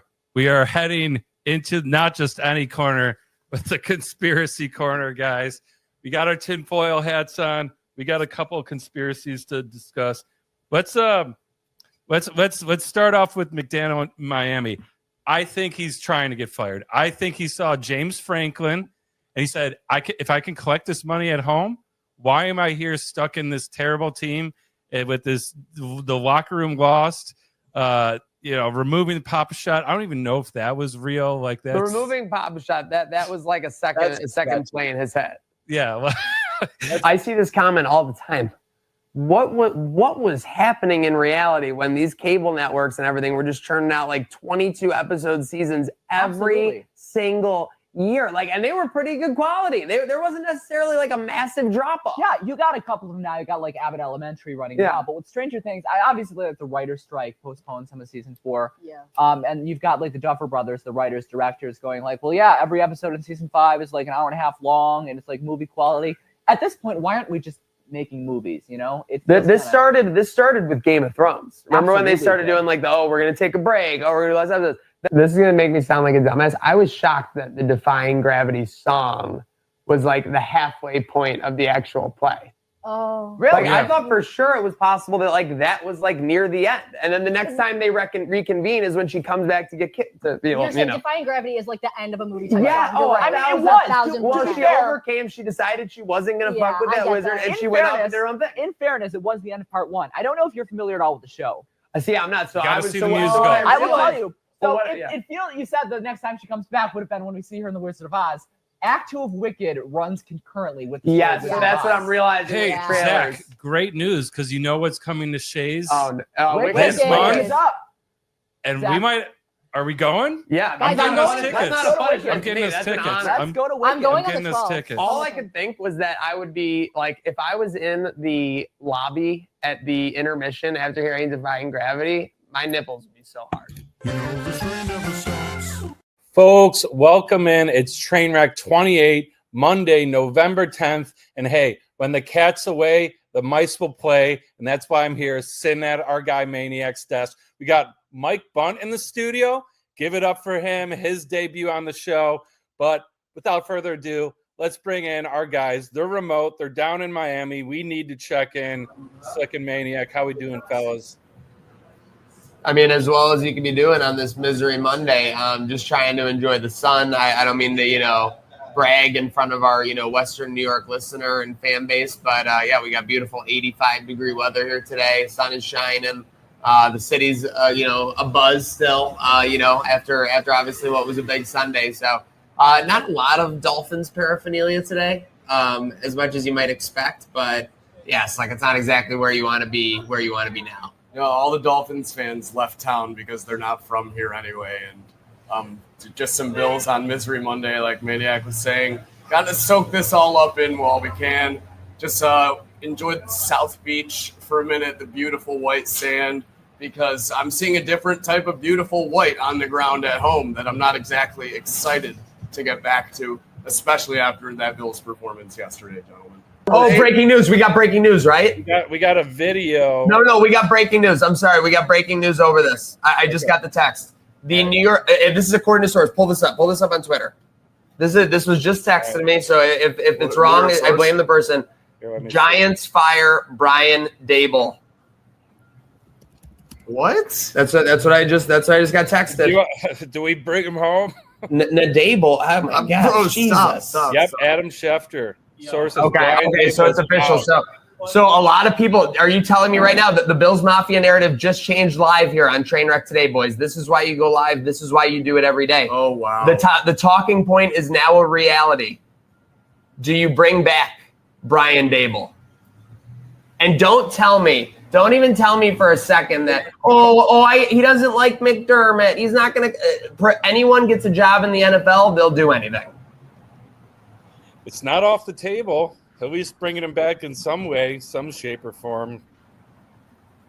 You know, I would be intrigued. Now, if you would have told me this a couple years ago, I would have said, no chance, get this guy as far away from Buffalo as possible. But the passing game is kind of a mess. This is the one guy that kind of turned Josh Allen into Josh Allen. I think Sean McDermott definitely would be more open to it than in the past, but I can't see the Bills ever doing anything. Looking at our other football, though, the one bright spot, UB Bulls. Yep. Right? Yep. Maybe not so bright, though. Well, we stand a Buffalo sports team that hasn't lost in the last 100 hours. Let's go. But maybe not so bright. What's going on with Pete Lembo's? But Coach Lembo might have taken a slight owl here. You know, Lembo always preaches ball security, and I think when he gets to the next practice, the players are going to be talking about account security. It's like, because I mean, first off, the for real and the FR in this tweet, by the way, could have got away with it if it wasn't for the FR. I don't know. Yeah. Well, once I was like, what the heck? He's bragging about a new car. Okay. For grateful, I took that leap and gave crypto a real shot. I saw that. I saw the lock on his profile, and I'm like, oh no, another one. Mad funny that I'm pretty sure he didn't even promote a crypto, right? He just said he got rich off crypto. No, there is an account tag. There's an account. You know what? To be honest, I think we're kind of doing the wind down of the show here. Great time to start just saying this is the year, because nobody for the next 100 hours is going to be saying it in Western New York. This is the year. Yeah, you're trying to buy low. Oh my God, you're literally buying a penny stock right now, as far as opinion goes. Yeah.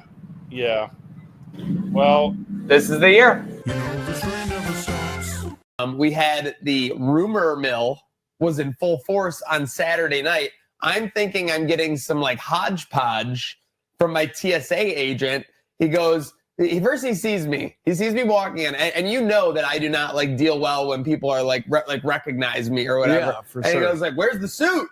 And I'm like, "What?" Yeah, like this what? is like really weird. I never wear a suit, dude. Like I'm like, "What?" And he goes, "Yeah, I just noticed from the page, man. Sorry, like hope all is well." I was like, "Oh no, like good." Like this is why I was 2 people back, like from boarding the plane. Yeah. So he starts talking about it. He's like, "Yeah, everyone's all pissed. We'll go get a win this weekend. Could have got a win this weekend." Bean was trying to get Waddle. I'm like, what? So casually, just what? said it like yeah, that. Like literally said it like that. He goes, yeah, they said they wanted to get Waddle. Miami told him to fuck off.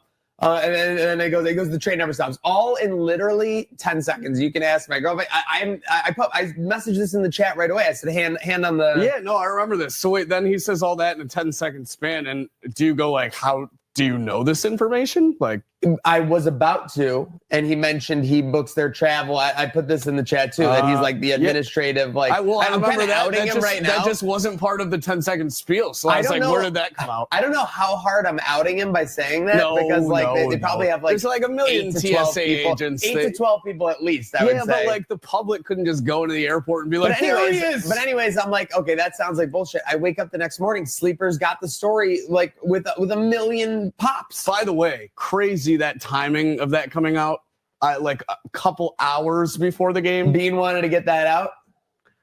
Yeah, yes and no. A PR move, because everyone was mad that they didn't try and do something. Well, I mean, Bean for sure was not like unhappy it came out, but I don't know. For me, it was like maybe like Waddle's agent. Does he expect to go in today expecting to get crushed? Yeah. And then things just went differently. That's why he wanted the news out, to make everyone well aware that Jalen Waddle really was trying to make his way out and the team's holding him hostage. Or was it just Bean getting it out there that he was trying to make a move and didn't want to give up a pick? So trying to make everyone happy with that. Bottom line, that TSA agent checked out. More ridiculous video to come out of the weekend. Fight in the stands, post-game celebration for Miami in their locker room, or Mike McDaniel at elbow room skirting by after being 3-14 against the Bills. For me, it's a very tight race between the 2 and the 3, especially after that angle where we actually have video of McDaniel pulling around that said corner now. It's not even a question anymore, but it's got to be the locker room celebration. I mean, you're hitting the train with the laundry cart. You guys just went, you're 3-7. Oh, what are you taking the train to Cabo? Like, you can only fly there, buddy. I don't know what you're celebrating for. Yeah, that was wild. Also, I'll say, I don't know, McDaniel driving real quick, every one of those videos we listed had a wild card involved in it that could have won the competition for them. What do you think the wild card was in the fight video? That's not even a question. Kane? The wild card, Kane. Yeah, okay. By Just God, making that's sure. Kane. Just making when sure. he went full overhead, I'm like, by the way, bringing my abs down. that's the one time in that video where the guy, like the aggressor, was actually like, no, stop. It's like, he's gonna hit me with the cane. Yeah. Oh my God. The guy, I mean, the cane got people popping for sure. The cane was nuts. The McDaniel video, I think the craziest part is he didn't, like, you're flexing on Bills fans, but you don't want to admit it the next day. And he was even sheepish when he was doing it. He didn't even try that, and then you're forgetting the celebration video. Like, the laundry bins was wild, but the breakdancing, the coach spinning on his head. Bro, King of contenders in the West, Micah. It's kind of like the wild, wild West right now, where teams that might have been on the fringe last year getting up and in contender spot. I know we're early in the season, but the Lakers are rolling, the Spurs are rolling, the Thunder are at 10-1, and then the Nuggets look like a championship team again. Who do you think's your biggest threat right now to taking out the reigning champion Oklahoma City Thunder? Biggest threat is still the Nuggets. I think the Nuggets have built I really love the roster they built around Jokic. I think it's one of the best rosters they built around him, just the most complete rosters. And he is still, regardless of how amazing Luka has been, until further notice, Jokic is the best player in the league, best player on the planet. And in the playoffs, he's such an impossible guy to deal with, that I think that team, if they're deep the way that they look right now, Jamal Murray's looked better this year than he has in years past. He looks healthy again. It's still the Nuggets. The Spurs are fun, and we'll see what they look like with Fox coming back. The Lakers are fun. We'll see what they look like with Bron coming back. But they both have, the Spurs have a shooting issue. They don't shoot the ball well. They play great defense. The Lakers shoot the hell out of the ball and play no defense. The Nuggets are the most complete team ready to deal with the Thunder. But the Thunder right now, man, they're 10-1, and they don't even have Jalen Williams playing right now. Like, they're without their second best player in 10-1. I don't know if anybody's a threat to them. I'm Adam Silver. I'm literally eyeball deep in scandal. How do I get out of it? I go to my guy Draymond Green. I say, cause a little stir, bud. Yeah. Cause a little stir. Because he's got nothing better. I'm telling you, like, this is absolutely. What were the two things that Adam Silver can make the call on? Hey, Draymond Green, cause a stir. Hey, LeBron, come back like as soon as possible. Yeah. Bang. The scandals are done. Yeah, which Jeff Green, double bang. By the way, to the LeBron, I saw so many people being like, "What? You're offering me free money?" minus 850 for LeBron to get 10 points. Oh, I'm taking that. People putting enormous amounts of money. Guess how many points he got? Oh, because I saw this. Like, people, you're right. I saw like the over 5.5 first quarter. Like, oh, this is for my, like, what did he get? 6 points total? 11. Oh, no. Hit it by the skin of his teeth. Wait, who's this? LeBron. So everyone on gambling, NBA gambling Twitter. Bronny? Yeah, no, LeBron. He's back. He played last night? He played last night. Oh, my 11 points, 12 assists. Oh, my Dude, God. I He love played 30 headlines. minutes. LeBron James makes historic season debut, but it's only historic just because it's his 23rd season. It has nothing to do with his performance. I thought he was on the way back. I didn't realize Well, last night. I was in 30 bed early. minutes. 30 minutes. Oh, my God, he's got sciatica? I didn't notice that. I didn't know that was what. That's like the old man So disease. you're right. So Tuesday, or I'm sorry, Monday, it was like he might be coming back, and I put that in the show notes. And then last night, it was just all of a sudden like he's okay, back. he's starting. So I had to emergency edit show Wait, notes. so on that. I thought you told me last season that they got rid of these LeBron 10+ point props because everyone is just making a boatload of money on them. Nope. Well, I think they were hoping that he was going to get limited time, but he played 30 minutes. So I love you, Josh, but I don't know if you're seeing ghosts last night or what. I don't know what you were on. I don't know what you were on last night. He stunk. I'm going to say it. No one likes to say it. Josh Allen stunk the second half. No Bills fan likes to give Josh Allen any blame, like, truthfully, because it's just not fun. It's not sexy. That's our guy. And truthfully, it's like, again, when you're blaming Josh Allen, you're blaming like Superman for like knocking over a building while he was like fighting like an alien. So it's truly a tough spot to be in as far as like Buffalo fans go. But yeah, I mean, he deserves some credit. When the offense can't find the end zone for the final 54 minutes of a game, barely found the red zone. Yeah. It's not like they were getting into it every time. They were going 3 and out, 5 and out for most of this, what felt like the second and third quarter. And for sure. Insult to injury, there's a few things we got to mention. Prater missed extra point. Cost us a field goal, potentially overtime. We get a field goal, go to OT, and squeak out with an ugly W. No one cares. No one cares. So much better. No one cares. No one cares. Than 7-4 for sure. Yeah. So I mean, and again, like if you miss a 45-yarder, that's one thing. Okay, things happen. You miss an extra point in a dome. We're inside of a dome, and we're missing extra points. And not like it squeaked by. There was pretty atrocious kick, actually. Yeah, well, never had a shot.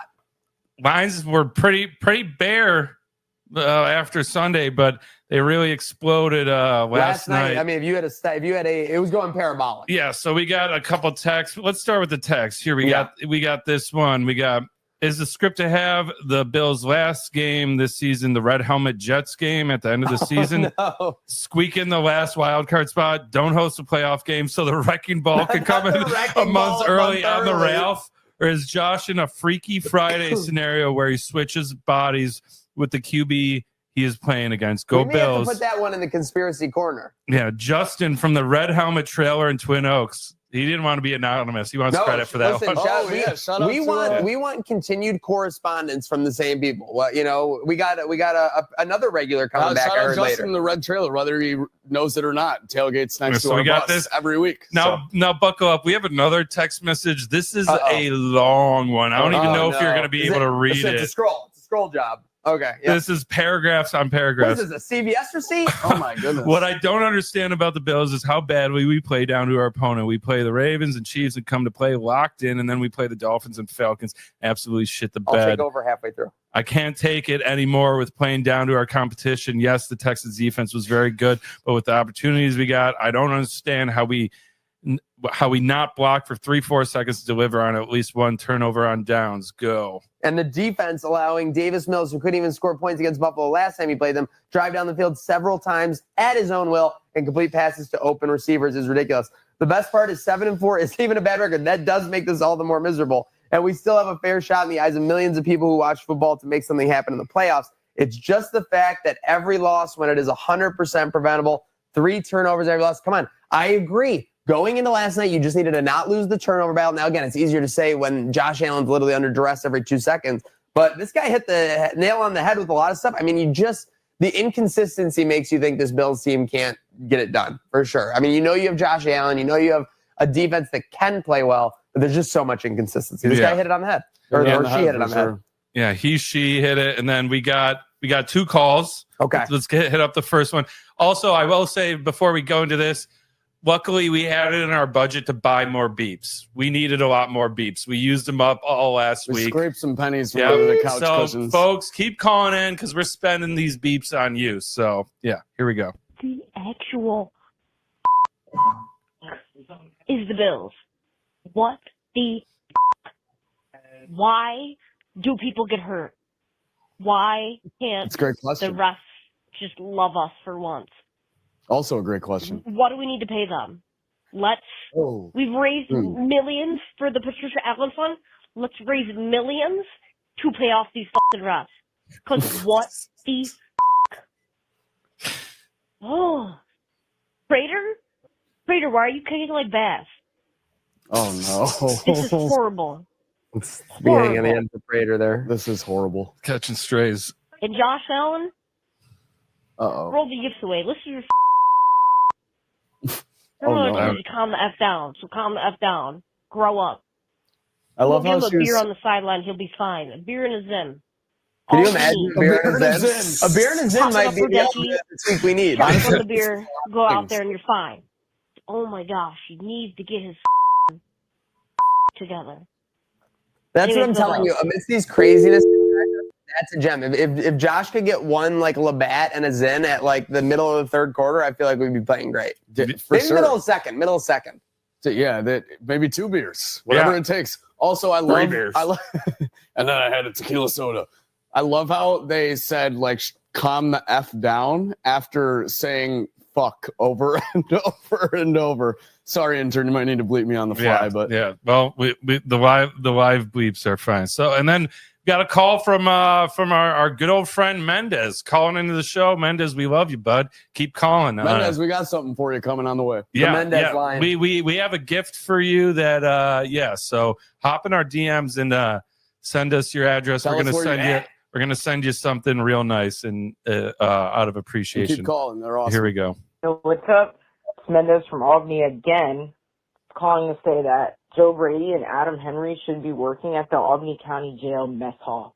I will not discuss anything further than that, but I'm sure there will be an opening position for them to work there, and they should be sent there immediately. No. Dreamboy, I with you heavy, man. Just wanted to say that. Ryan Vandermark, your time to shine is coming up, boy. Them up, bro. Them up. You got this, man. Going forward, I'm so fucking pissed. My fucking weekend's ruined. Thanksgiving's fucking ruined. It is ruined. Go Bills. I love how everyone, no matter how mad everyone gets, they always end with the Go Bills at the end. Do you have a cousin named Mendez? I don't. He's just a fan. Thank you, Mendez. We fuck with you heavy here at Trainwreck today. So Today, speaking of beer getting it done, Don. Yep. It's feeling pretty good in the gut right now for those Sabres. Guts. How about that Sabres fan who downed nine beer Sabres on Friday? 9 beer Sabres. We're gonna have to need an official. I don't know, like Guinness comes in for world records and has someone officiate that. Don't know the validity on it. Let me see the receipt. Want to know how much that costs. As a season ticket holder, I will say you get a nice little discount scanner where you get, depending on the item, something like 20-30% off. Not for the beer saver. Also, right before the show, devastating news. Oh, no. Oh, yes, I heard this. Because, beer saver, we said it saved the season. Friday night vibes were super high. We're 2-0. Sunday, we got the butter dish 2 with the saber. And I just heard no saber on weekday games. No weekday games. I'm going to have to for sure find out this is true, but I got a text from a reliable it's true. season ticket holder. Yeah, it's true. Damn true. It's damn true. Okay. Yeah, no, I saw it on the initial report, and that was my initial reaction was you made us wait all this time just to enjoy a beer saber on the weekend. I mean, the 2-0 start with the beer sabers. If we go on like a 3-game losing streak. Tell anyone associated with sports. The Sabres ran blank promotion the last 2 days. For 2 games. They won both the games by multiple goals. The idea that you aren't rolling forward with a promotion full time is crazy. Yeah, and especially I saw people not from Buffalo, like from around the NHL, being like, "This is got to be top 5 like coolest like beer containers," and they were including it in like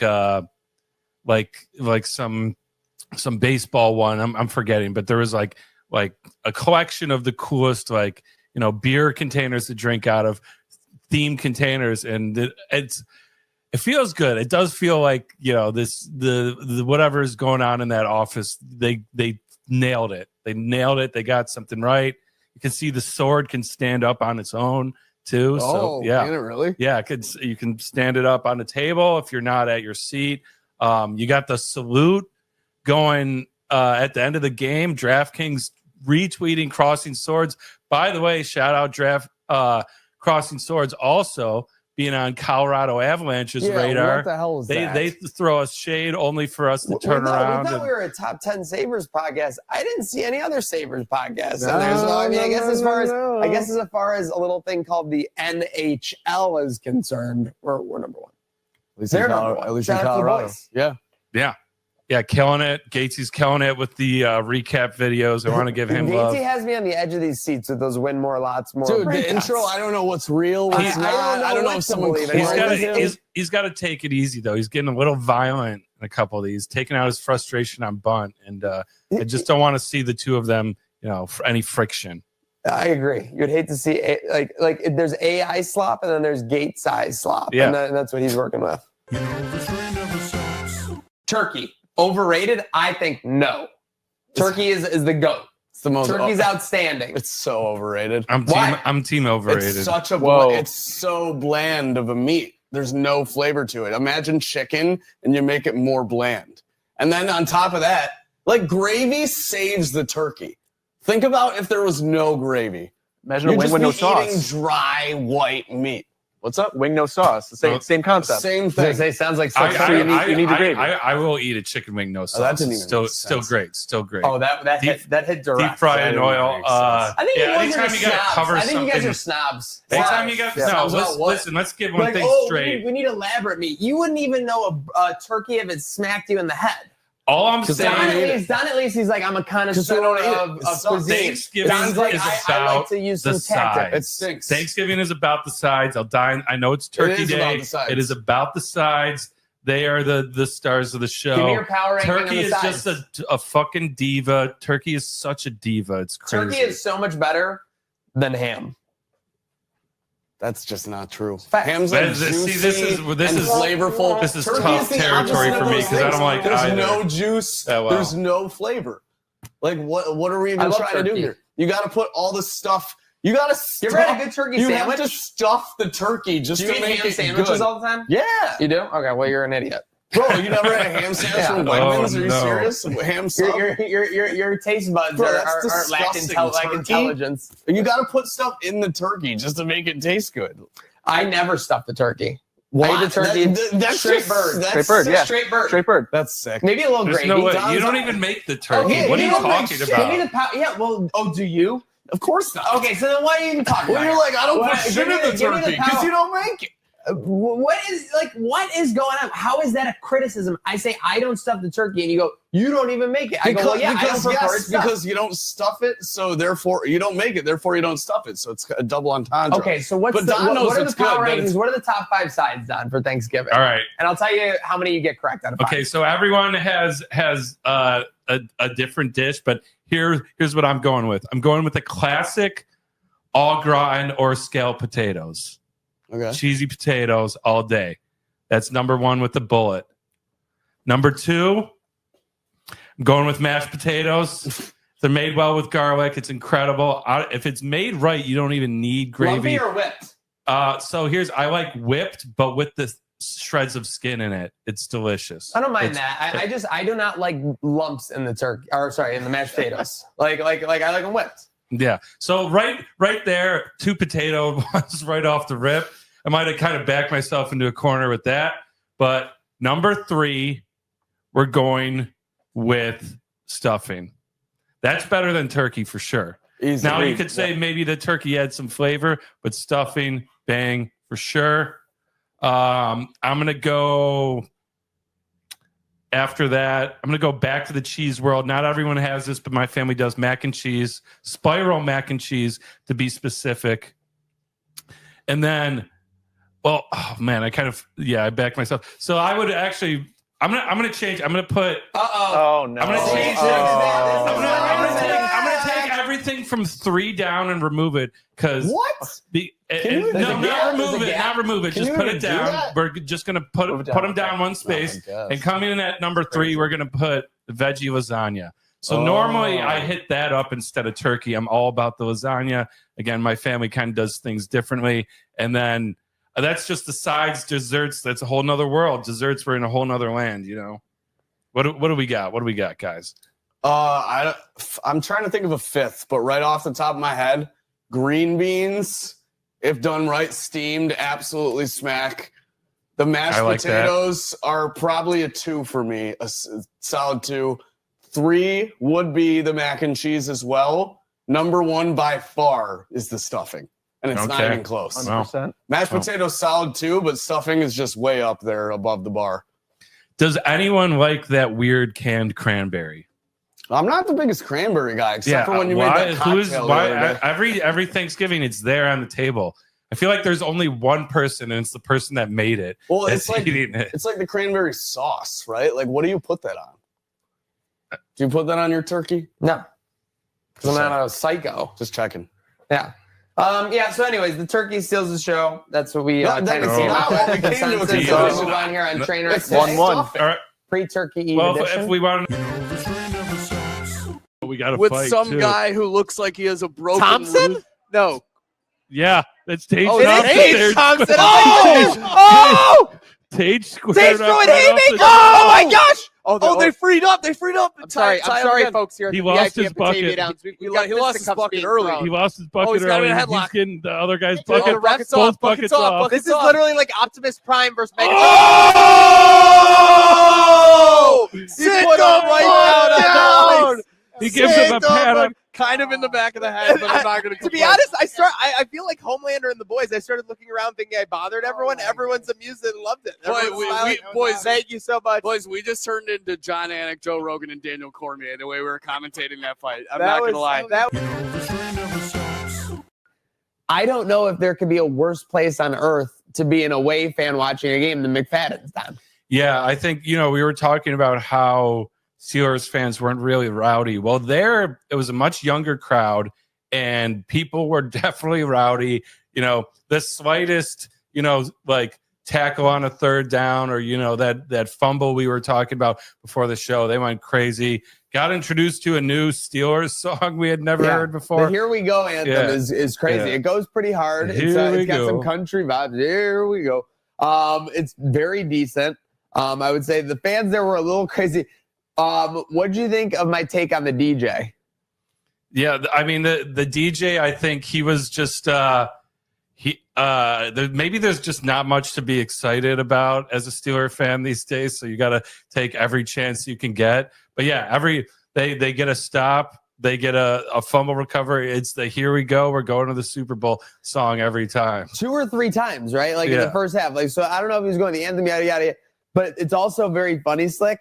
Like on the James Cook fumble, I don't know if he was like about to go live, right? So he's like, oh, the ball's out, go get it! Like, and he was like over like the whole like thing, right? Don, I'm not making that up. Like that actually happened. Yeah, there he were was a couple emceeing plays a little where bit. he was like so imagine like a Biacco at Rec Room. Like it was just so amateurish, like in my eyes. And then again, it was the voice of Joe Pesci. Oh, there's a ball out, go get him! Like, I can't do the Joe Pesci voice right now, but it was just also, ridiculous. I'm gonna have one slight complaint. So, by the way, this place was packed to the gills. So if you're like a Steelers fan, I'm sure it's the best. Like, you know what I mean? Yeah. But as an away fan, it sucks. There were some other Bills fans there, but yeah, we were outnumbered, deep in enemy territory. Kind of felt cool though, until things started going like poorly for the Bills in the first half.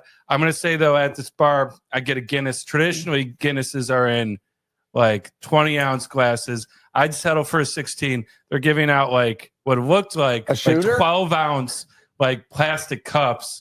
I'm paying like $7 or $8 for it. So that was kind of that's brutal. unacceptable. We didn't go in because I'm like, this way I can, instead of spending on the ticket, we can get some another side of content. I'll have some beers, save a little bit of money. Didn't seem to be the case, but switched up the vibes for the second half and So immediately paid Don off. and I were kind of like morally dead in the water. We were just like, oh, like it sucks. We're like 7-3, like especially because the Bills were moving the ball, like rushing. Nobody was really passing for anything in the first half yesterday. Gatesy is like, you guys want to change up the vibes? And like it was something like, you didn't think about until like that moment, and we're both just like, yes. We go down the road to Southern Tier. We strap in. First play from scrimmage. Bosas and Mimosas, Slick. Bosas and Mimosas getting not only 2 Rodgers, laying the smack. Oh, that was down. it. Like there's a sack, and then there's a here bear comes hug the behind, boom. Crush him. Yep, here comes the boom. Quick scoop from your boy CB, and the rest is history. Off to the races for sure. I mean, Sabres fans are feeling pretty good in the gut after that 5-1 win over the Jets. Always feels good to beat the Jets when you're in Buffalo, whether it's the New York or the Winnipeg, causing the Jets to have a players-only meeting. Yeah, you love when that happens. I mean, Bills have done that to the Miami Dolphins before. Seeing the Sabres on the other side of that, I mean, that's all you had to see. Everyone I talked to that was at the game or watched it was just blown away by how great it was having both, Norris back and Benson. There was some Ottawa-Buffalo rift because Norris scored 2 goals, 2 even-strength goals or something, and that was as many as Dylan Cousins has in the last month and a half or something. Oh, wow. So, yeah, so I guess they're tied. People are salty. Now, again, but truly said, like you said, this is the first time all year, it feels like, where that top 5 to 6 is kind of where they wanted it to be. Yeah, and I mean, it's all year long. It's puck battle, control the neutral zone. This game, I mean, they're dumping the puck in. They couldn't get anything going. We were just right out with it. Great puck movement, minimal giveaways that the Sabres have been patently known for in the past. I said it walking out of the stadium, quick movement, quick feet, quick decisions. Everything was quicker. Everything was what we wanted it to be. And then I turn on the Lindy press conference in my car, and the first thing he says is, I really liked how quick we were playing tonight. There you go. So me and Lindy were on the same page, and that's what it is. Like, we're a speed team. I mean, we controlled the shots. We also had guys selling out blocking shots, and UPL. Yeah, where are we at on my guy? His crease to lose now? I mean, he seems to be all the way back. He's number 1 for me. He stopped one or two breakaways. Yeah, the game before last week, he was stopping Bedard on breakaways. Like the only goal he let in was a guy uncovered that just tipped it right. Crazy tip. Like, it looked like no goalie had a chance on that, right? So it's just that's stereotypical. The thing to me with UPL, and this is as a UPL lover, literally, like is that the first 12 minutes tends to be like the ultimate indicator on what you're getting that night. If he survives that first 10 to 12 minutes, you definitely could be at a sub-2 or less like goals like allowed that game. Well, there also was that game earlier in the season. He lets up 2 in the first, and he let up 3 for the whole game or whatever. Yeah. So and again, we win 5-3. I think on the season he's now above a 900 save percentage. I think on the season he's below a 3 goals against. So yeah, I mean, this guy, you would think he has to be the guy, but at the same time, I want to say this. Whatever we have to do to keep the mojo going. If we got to sprinkle an Ellis here or there, we're going to need Lyon in a spot or 2. So you got to make sure we platoon these guys properly. To our last call, this is from another friend too. Hey guys, it's Greg Head, and sorry if there's any background noise here. I'm just walking out of a freaking Spencer Gifts right now. Oh, why are you there, bro? Get my daughter something. So anyways. What? I'm crashing in, guys. I'm not crashing out. I'm crashing in. I've been on Cloud 9 all week. What a freaking game. I mean, we went into Pittsburgh and we bullied the bullies. That's what Colin Coward, Pat McAfee, everybody in the national spotlight, the PMT guys, they're all saying that. And, to have that record broken for the first time in 50 years, the most rushing yards, I mean, what a performance. I got to admit it, I was on Joe Brady 2 weeks ago, but that was a masterclass. doing that same play 32 times and having that kind of success, I mean, that was insane. And It's Cam either Hayward, masterclass or idiotic. what a punk baby back bitch he is. I mean, dude, you're a 450-pound freaking I think everyone's on this defensive end, now. the heart and soul veteran of the meanest team in the land, and you're going to be sitting in the principal's office being like, he hurt me. Josh Allen, he kneed me in my tummy. Now my tummy hurts. And come on, man. Yeah, this is the franchise quarterback of the NFL here. Come on, man. Ridiculous. What a punk bitch. And so anyways, I can't wait to move on to Bengals and get some revenge against Cincy and just wipe the floor with Joe Burrow and those stupid freaking frosted tips he's got. And the Cincinnati Bengals Instagram account's been playing the stupid snow divisional game warm-up video he had. We did the 360. What, with Joe Burrow throwing? That was our guy Tape Games. We got that, by the way. Man. Fuck. Anyways, looking forward to this weekend, guys. Yeah. Let's go get the dubs, and we'll chat next week. Love you guys. You got some They call fans Nicole Mickey with the blicky? Oh, no. Is this true? He's on one. People are on one right now. He's on a Ask Nicole if Listen, we she can appreciate you being dwarf. on one. What is Oh my that? God, on one. Go crash out on our line. What for is a sure. dwarf? Absolutely What's a no dwerk? twerking that will take place right Is now. is that the same as a twerk? What's a dwerk? It's a backwards twerk. It's a backwards twerk. Backwards Okay, twerk. I'm gonna have to do some I research. gotta figure this all out. We're gonna have to do some research. What the hell is Wait, a dwerk? what's it called? Let's find out. A dwerk? Yeah, I have some Absolutely. pretty concerning friends. What? Predictions with conviction. We ended up where did it go? Let's get out of here. What ended up with the records, Don? What were they for the weekend? It's down, First place, Slick, 12-6. Second place, Nick. Slick, congrats. Now that the pressure's on, he's thriving. Yep. Second What place, I do, Nick, baby? 10-8. Third place, your good boy luck, Don. Don, 9-9. So three guys, Fourth, 500 or better. That's pretty good. Although I'm gonna say, anytime you go like 50%, it feels like losing. Because at least if you were just fading everything you picked, you would have won. Yeah. And the other guys win. So yeah, even though I came in third place, I feel like the loser. It's of the group. incredible that we actually had winners despite I think all those games went under on Friday, Don. Yeah, every game went under on Friday. And we were very Were we all with a pretty bad record after Friday? Yeah, it wasn't great. We were the all only losing one over for sure, 500 was Nick at 5-3. It was like 2-6. Yeah, so we had a decent Saturday. We all had a decent Saturday. Yeah, had a great Saturday, baby. Yeah. Very slick Saturday indeed. But that means I lost. That means I lost by. So I was 7-11, by the way. I'm just a Slurpee loyalist. Yeah. Two games I lost by, which means I'm responsible for at least one nuclear atomic wing here from John and Mary's in Hamburg. No free shout outs, but that's where we got it from. Don't check the At menu. least two. You won't, now, here's you the deal. won't find I have nuclear my, on I the have menu. my co-hosts already talking about like how like this doesn't count, even though I'm actually doing the punishment on live, giving the viewer whether you're in your cubicle, whether you're on your road, whether you're having a great work day on this Monday, giving you what you need, giving you that entertainment. But yeah, what I'm going to do to spice it up a little bit, I got napkins. You got a beverage? I got no beverage. So there you go. You're worried about the nuclear? You're worried about the nuclear of it all? Okay. All right, yeah. We might need that might someone be in you the studio to grab well, it. maybe it will be me. We're But probably going to need a beverage. all I got to Someone back say, the there only can one I'm get one. crying at the end of the day was Joey B.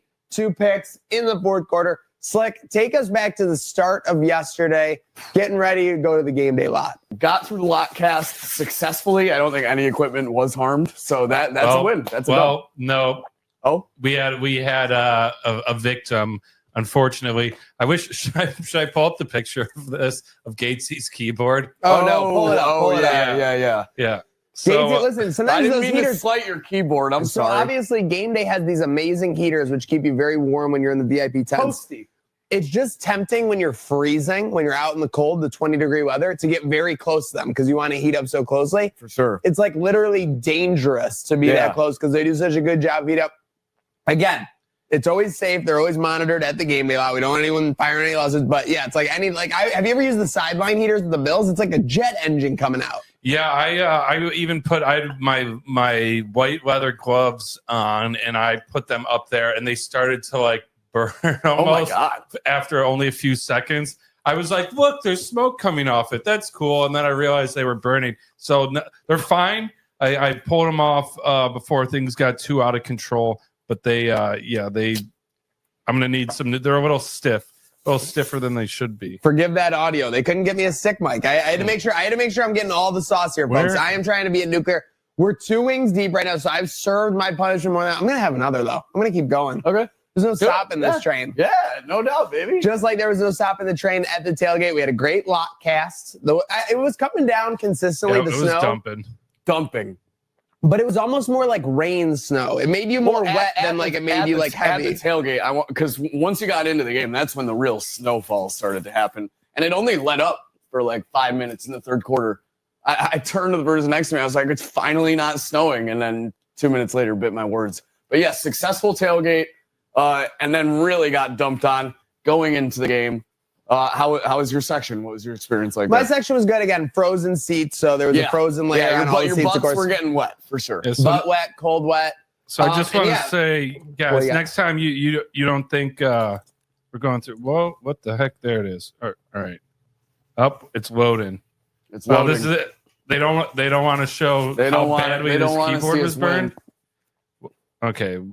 Whatever. There's some tech issues. All right, We'll get it up. 3 deep. I can feel the bead of sweat coming down my forehead. I'm going to take a little break. Here we go. Look at that. Oh, my God. Melted keys. One popped out. So next when time. people see that, they're going to be wondering what Gatesy was doing at the tailgate, though, too. He was on fire, clearly. He was typing so fast, Dude, getting clips out so it's fast. actually, He was melting his keyboard down. It's actually appropriate that Gates' keyboard melted because the way he was dialed in editing for like the whole tailgate yesterday, like literally let him cook. This is what happens. Yeah, next time you think your whatever show isn't doing enough, just we're go, out in the we're out in the elements, and we got laptops down. It is time to get ready for the craziness. Here we It is go. time for the Christmas draft. Here we go. Let me see if I can get this going. Give me a couple bangs. The double bang. Oh, what do we got? Oh, heck yeah. Oh, geez. I love this. I'm so ready. Oh, Pearl! Oh! Oh, no. Phil, are you all right? Crash out. Guys, it's Alrighty. madness here on set. So we got madness. We've unleashed the hounds. Literally, we've got Leia, Phil, and Pearl all doing their thing. Phil looks like he got a gimp coming off the chair. Hope he's okay. But that's okay. We are into the madness. We've Yeah, he got the took a Christmas spill. ambiance playing. Over there. We got the Christmas ambiance playing. It looks like we're settling down. We've got myself, Slick, Abigail, and Donnie will all be drafting a Christmas movie, a Christmas snack, a Christmas character, a Christmas decoration, and a Christmas song. So, Slick, you randomly generated the draft order, which you did with absolute integrity. Are we doing a snake draft? Snake draft, Okay. 100%. All I right, did this with good. the utmost integrity. I'm not Utmost gonna integrity. not gonna plug the website, but just so you guys, I showed him this So before what the is- show, what's the so order? he'd believe me. Ah. So he'd believe me I can't because see that far. I came in one. It is myself, Abigail, Maniac, Don. Don gets the double at the Damn. end. Fuck. So, All right. Just to keep these categories on my mind here. Okay. We can go any order, right? We don't have to go these rounds. So not just because it's listed first, but because this is a layup. Oh, no. And you would want it on your Christmas squad if you were anybody. Going with a movie first. Okay. And that movie is none other than Home Alone. Ooh. Macaulay Culkin. It's very taking you. the big one, taking the obvious. Yeah. It's a home run hitter right off the rip. You can have your designated batter up to hit first. I'm going to do it. Okay. I'm ready. Yep, ready to rock. Mine is obviously also a classic, but this came out when we were younger, and I was just enthralled by this movie, and I still to this day, it's amazing. Polar Express. That's a good choice. Hot chocolate. That Yeah. was on my board. I had to pick between That's that one and Home Alone. When I'm he not got gonna the lie. hole in the pocket, I cried. Oh, God. Did you it's really? so Yeah, who Yeah. could I cry? I was going. But I will also be crying a tear of joy as I get. Well, listen, you guys go movie early, so I got to adjust my board. I'm gonna go with something that's gonna win me a big population grab. I'm gonna get a huge demo here. Give me a song. Mariah Carey's "All I Want for Christmas." Give it to me. Yeah, that's a good choice. Oh, so we can jump out of order. Yes. Oh my goodness, I didn't know these rules. She's adjusting. She's learning as we go. Yeah, so Dang. that being said, So would too, you have gone to the I'm, movie still? No, it's fine. We're all Go. good. We're all good. Okay. Nope, All right. go. So I'm actually, I had Two picks coming up. Yep, I had planned on picking this first, thinking no one would go for it. It's a home run though. Decoration, got to go with the Christmas tree. That is Gotta go with the wow. tree. Yeah, that's With huge. the ornaments and all. All the right. presents underneath. That's a number one pick with a bullet.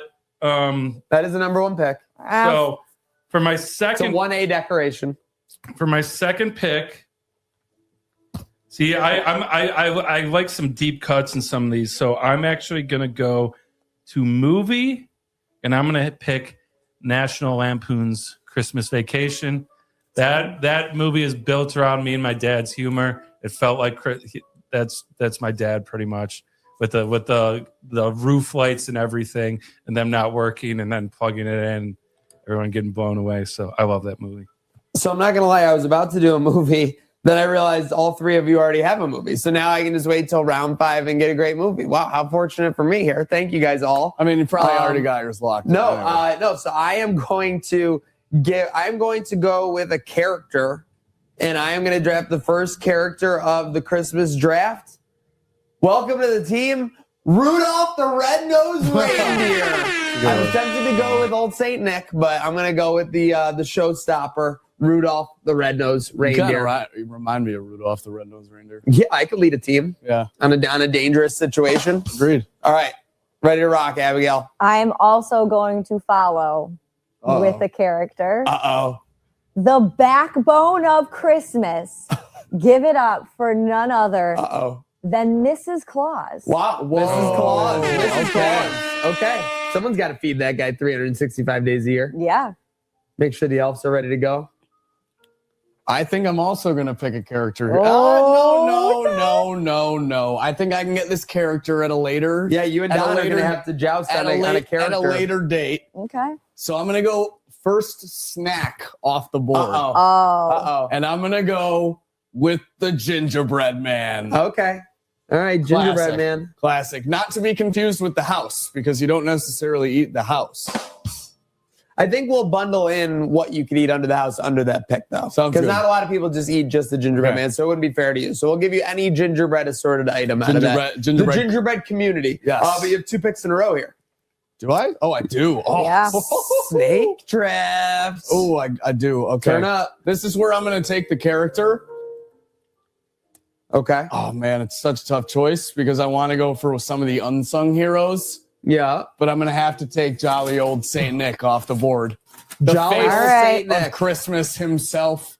Not to be confused with the backbone. He's not the backbone. That's all I'm Agreed, going to agreed. say. Not the Behind backbone. every great man, there's a great woman. For sure. All right, Abigail, you got snack, decoration, or song? I'm going to go with the decoration because I think Uh-oh. this is super in my house this year. The classic big red bow. There you go. The big red bow. Iconic. Everywhere. I got them in my tree. I got them in the garland. I got them on the present I tree. mean, Everywhere. I wouldn't expect anything else for you to pick the bow. Yeah, that's what I was saying. And let's Lead bow face it, girl. if there's the a face December, of the bow. if there's a December to Abigail remember Lee. sales event, you better believe there's a big red bow. Oh, yeah. Yeah, For big sure. time. Okay, so I am up. I've already gone with Rudolph the Red-Nosed Reindeer and Mariah Carey, All I Want for Christmas. And again, I can wait on the movie, so we got to go snack or decoration here. All right, well, I mean, I guess I'll go Christmas cookies. Is that like one group? Like those assorted Christmas cookies I think that you see like in the sugar group? cookies that you frost. Yeah, like that you would see all on those one are plate. the Christmas cookies, not like the other. Yeah, kinds. not all, like I'm Yeah. not taking the Hershey Kiss on top of the thing. Like I'm taking the basic Christmas Yeah, cookies. the I'm taking sugar the sugar cookies, frosting made as Christmas, well, like some Christmas cookies. That's I want Christmas cookies.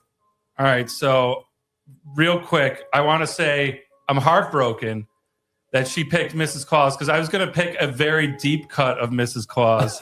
Miss Jessica from Santa Claus is Coming to Town. I don't know if you've seen that puppet movie. No, what? She's a hold on. You go That's back. Let me deep. pull this up real quick. Miss Jessica. This is super important to me. You'll remember it. Do you got the stream still Oh, up yeah, there? yeah. Sorry. I went all Christmas ambience. Let me just get this up for you guys. Stand by. This Give me a is- second on the stream. because I can't pick her, but I just want you to see. You'll recognize who this is. This is like a made-for-TV puppet movie, all about and it's musical. Oh, yeah. I saw you had these preloaded in here. This you remember Miss Jessica? Oh my goodness. She turns into Mrs. Claus and it's a really weird movie because they have the abominable wizard and snowman and everything. I just need to bring that up because I'm surprised we haven't gotten a live action Mrs. Claus origin story film by now. It was the only time Mrs. Claus was portrayed as a redhead, and I think it's why I got a thing for redheads when I was younger. There we go. So I thought she was hot. Just got to put that out there. Producer Rachel says her too. Yeah. Oh, Martha May Huvier is a character. That's for sure. Who the hell are you picking? Okay, yeah, I know. I just had to get that off my chest. So, Okay. I'm glad we all character, went we're on going that with journey. Frosty. There you go. Yep, that's who I was debating with. The longest discussion of anything Christmas, and he doesn't even pick the character he brings up. Yep. Well, I couldn't. I can't. She's Mrs. Claus. It's okay. She's Mrs. Claus. I wanted to pick her because she was a double. She was like All right, two characters. You got Frosty. Yep. And then snack, Lindor truffles. Okay. Ooh, that's a. I already have when gone you through see that two gold bags of wrapping, them. you know what time it is, baby. You know what I'm saying? Mm-hmm. All right. Let's see. I got Christmas cookies, Rudolph the Red-Nosed Reindeer. Guys, think outside the box. Come on. All right. I So want for some decoration, things. I am got a good going one. with the stocking. The stocking is always a great thing. You get multiple gifts in it sometimes. That's always a great thing. And the thing is, your stocking expectation is never super high for a gift. So every so often when you get something sick in the stocking, it's like, whoa, knocked my stocks off. Stockings. Cool. Yeah, not bad. That was the most mean cool that's ever been said on the show. I want that clipped. I want that clipped it out on everything. That is a pretty good meme here's the reaction. thing. There's two Cool. approaches to the draft, Exactly. and, No and problem. we've Nope. said it before. You can have the one I want to pick the B-sides, deep cuts, or I want to put together the best team that everyone that I'm putting pleases together. the Bro, I'm masses. putting together the dream Avengers of team. Christmas. Yeah, so I'm more of a deep cut guy myself. You are. So wait, Abigail, you're up. I'm going to do Christmas song. This is coming out of left field, but I sing this song with my little brother every Christmas in harmony. In harmony. Malakaliki Maka. Oh, Okay, the Hawaiian- that's a good one. Yes. Merry Christmas to Malakaliki you. Maka. It's actually kind of like an upbeat, normal song. Yeah. Okay, that's a All right, sleeper. all right, That's all a right. sleeper. Fair enough. Great song. That's it. outside the That's box. it. Malakaliki Aka. I'm gonna get outside the box for you right here. Okay. So double pick. These are my last two, I believe. Yep. Last All right. two. Decoration. I could take an easy cop and go for what goes on the tree, easily customizable. But I'm gonna take the guy people are forgetting about, the elf on the shelf. Oh, Okay. great one. That's Thank a good you. pick. That's a Good pick. really good one. Appreciate it. Proud of you. And then to finish this off, also outside the box, a very untraditional Christmas song. The 12 Days of Christmas by who? Not the original you're thinking of. The 2007 Buffalo Bills. No. Oh, okay. Can of time? By the Iceman himself, Gucci Mane. Oh, no. He sang that? Yes. We might have to play that after the show and show us listening to it. Burr. Yeah, the burr, man. All right. So, Okay. Abigail, time to round out your pick. Looks like you're in the snack zone. So I was gonna go with, you guys know the Rolo that you bake in the oven, you put the pretzel on it. Yeah. I eat like 50 of those on Christmas Eve. I get sick off of them, but I'm going to Sick pick. with it. I'm gonna pick. I say it's a snack for me. The espresso martini. Oh, okay. Slick feels like you just dropped the ball. I did. Oh, wow. After a few glasses of wine, you hit me with that espresso martini. I'm ready to go family mode 150%. Espresso martini might be the pick of the draft for sure. Sleeper. We got Don and I with one pick left each here. I'm rounding it out with a movie. Surprisingly, my 1A and 1B of Christmas movies are both still on the board. So I'm deciding between I think I know what your The 1A Grinch Who is. Stole Christmas, Jim Carrey version. Yes. And Elf. That's Elf what has I to be in thought. I consideration. thought Elf was going to go. Yeah, I thought Elf could have been a first round pick. It definitely could so have. the I'm thing just is, not an Elf guy. the thing is, I'm a traditional Elf guy, Elf every year. But the last couple of years on Christmas, the Jim Carrey Grinch is just so good. I'm so tempted to go, but I'm going to go with the traditional Elf pick. I'm going to go with Elf because it's more like I know when the Who's are singing when he stole all the gifts. That's a pretty good one, but when the sleigh flies over them and the elf because they get the singing, it's all about singing. That's all the Christmas. Start singing around and the general public. But I'll take Elf. Yeah. All right. So for my last song, had a lot of secular picks. Keep in mind, I'm a good old St. Andrew's Country Day School boy. The religion of it all. So yeah, we're bringing in some a classic. This has to be the Josh Groban version, Oh Holy Night. When he hits that high note, tears come down no matter where I am. When I'm in a store, whether I'm making stuff, we had to hit him with a good one. When when he says, "Oh night divine," but crazy good. Got to be Josh Groban with the holidays. Love that. I love Every that. single word you said about that song, Abigail is just like, Yes. Yeah. That was outstanding. She was rooting you on. Any shout out to Abigail? Yes, I brought you all a gift. So I just wanted to let you guys, I want everyone to know who's watching that we are doing Buy a Sock, Give a Sock with Oshai Children's Hospital. Are you kidding me? Let's go, Oshai. I brought you guys socks, but every sock you guys go to Tops Market and buy these for your stocking stuffers. And every sock bought, we're going to donate a pair back to the Children's Hospital. So I brought these all for you guys. You guys can all go get your stocking stuffers at Tops. They're at like 55 Tops locations. And they're really fun. And they have our little Brody the Buffalo on them. So I literally wanted a pair of Bill's socks. Amazing. Yeah, Christmas they're lucky. came early. Seriously, it sounds like Tops never stops giving back more, if you ask me. So huge shout out to Tops, Oshai, and you for obviously the initiative. Let's make sure we're making everyone feel good because this is the part of the season that's the best to feel good. So it's nice to get a little warm and cozy with the holiday season. With that said, I've got a plan for Stephon Diggs on Sunday, and I haven't done it against the game against the Texans. I didn't do it in the first game. I'm doing it in this game. They're going to come out. Stephon Diggs is going to line up wide left. Who do you think I'm putting on him? Who are you putting on him? Number 17, Josh Allen. Line him up, stick him, stop him on the first play. Now here's the thing. Here's what you're going to say. You're going to say, Coach, I can't do that. Well, guess what? When he stops him on the first play, I take my franchise quarterback out, and he's totally fine. What do you think Stephon's thinking about the rest of the game? Is he thinking about how he can play and dominate on the field? No. He's thinking about how Josh Allen stopped him on the first play of the game. I think a better plan for Stephon would be plan B, but I digress. Don. I mean, I heard you were getting creative with the D taking over from Babbage, but wow, that's really with the D. It's really new one. Wear your glasses while you're drinking the Manhattan. No. Oh, I feel like yeah. Why? Where are the glasses? You've been rocking those lately. I got LASIK. But you're still wearing the glasses for games? Yeah, it's for the look. It's for the experience. It's for my are those character. meta glasses? Are Yeah. you just filming the whole? I can look at film. I don't know real if you time. should admit that out there. Zuckerberg's feeding me film real time. All right, boys. Speaking of film, I gotta go. GM Kevin Adams. Kevin, there's been a lot of talk this week. There was Yarmo watch. Where are you at mentally? What's the focus here? You know, mentally feeling good. Picked up a great win in Vancouver last night. Obviously, I wasn't there. I'm back here in Buffalo, waiting for Yarmo to get off the plane so he can teach me how this vending machine will work. But other than that, things are good. We're getting back on the winning ways. Coach, what's with the three goalies thing? You know, our head coach, or I'm sorry, GM, our head coach said kind of had some comments that he didn't want to send down a guy because he's been forced to carry three goalies. Any comment on that? No comment further than we will continue to play the best goaltenders.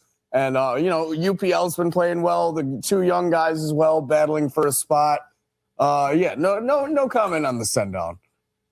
Okay. Any comment on the holiday season? What are you looking forward to most here as we go down the stretch here in 2025? I'm looking at Yarmo getting here so he can take some weight off my back. I'm really trying to go home to the family, take some time off. I've been doing a lot of heavy lifting around the arena.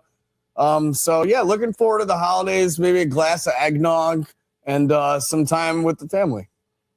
Coach, have you had one of those beer sabers yet? Oh yeah, I was down in a few of those last night watching the boys buzzing. All right. Well, I gotta say, this is the fact that you don't have them on weeknights is some bullshit. And you're the GM, so I need you to pull some strings for me. I only go to weeknight games. I haven't even gotten my beak wet with one beer saber.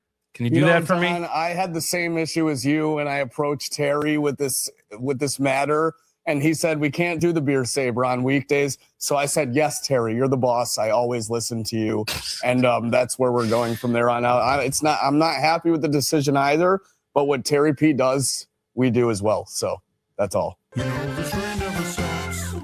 I mean, wonderful result. I'm hyped. First half, Bills, yeah, totally asleep at the wheel, kind of like Liz.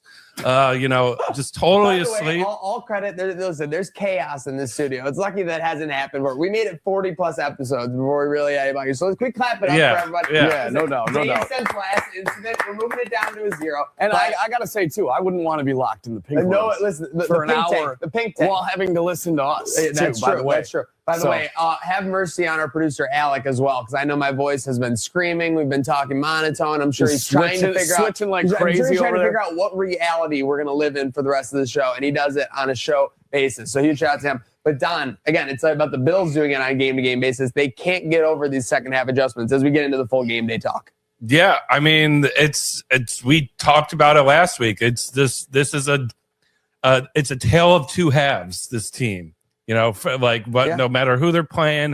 It was the worst of times. It was the best of times. Yeah. As long as we're ending with the best of times, that's what matters. But I mean, absolutely devastating to be a Patriots fan today.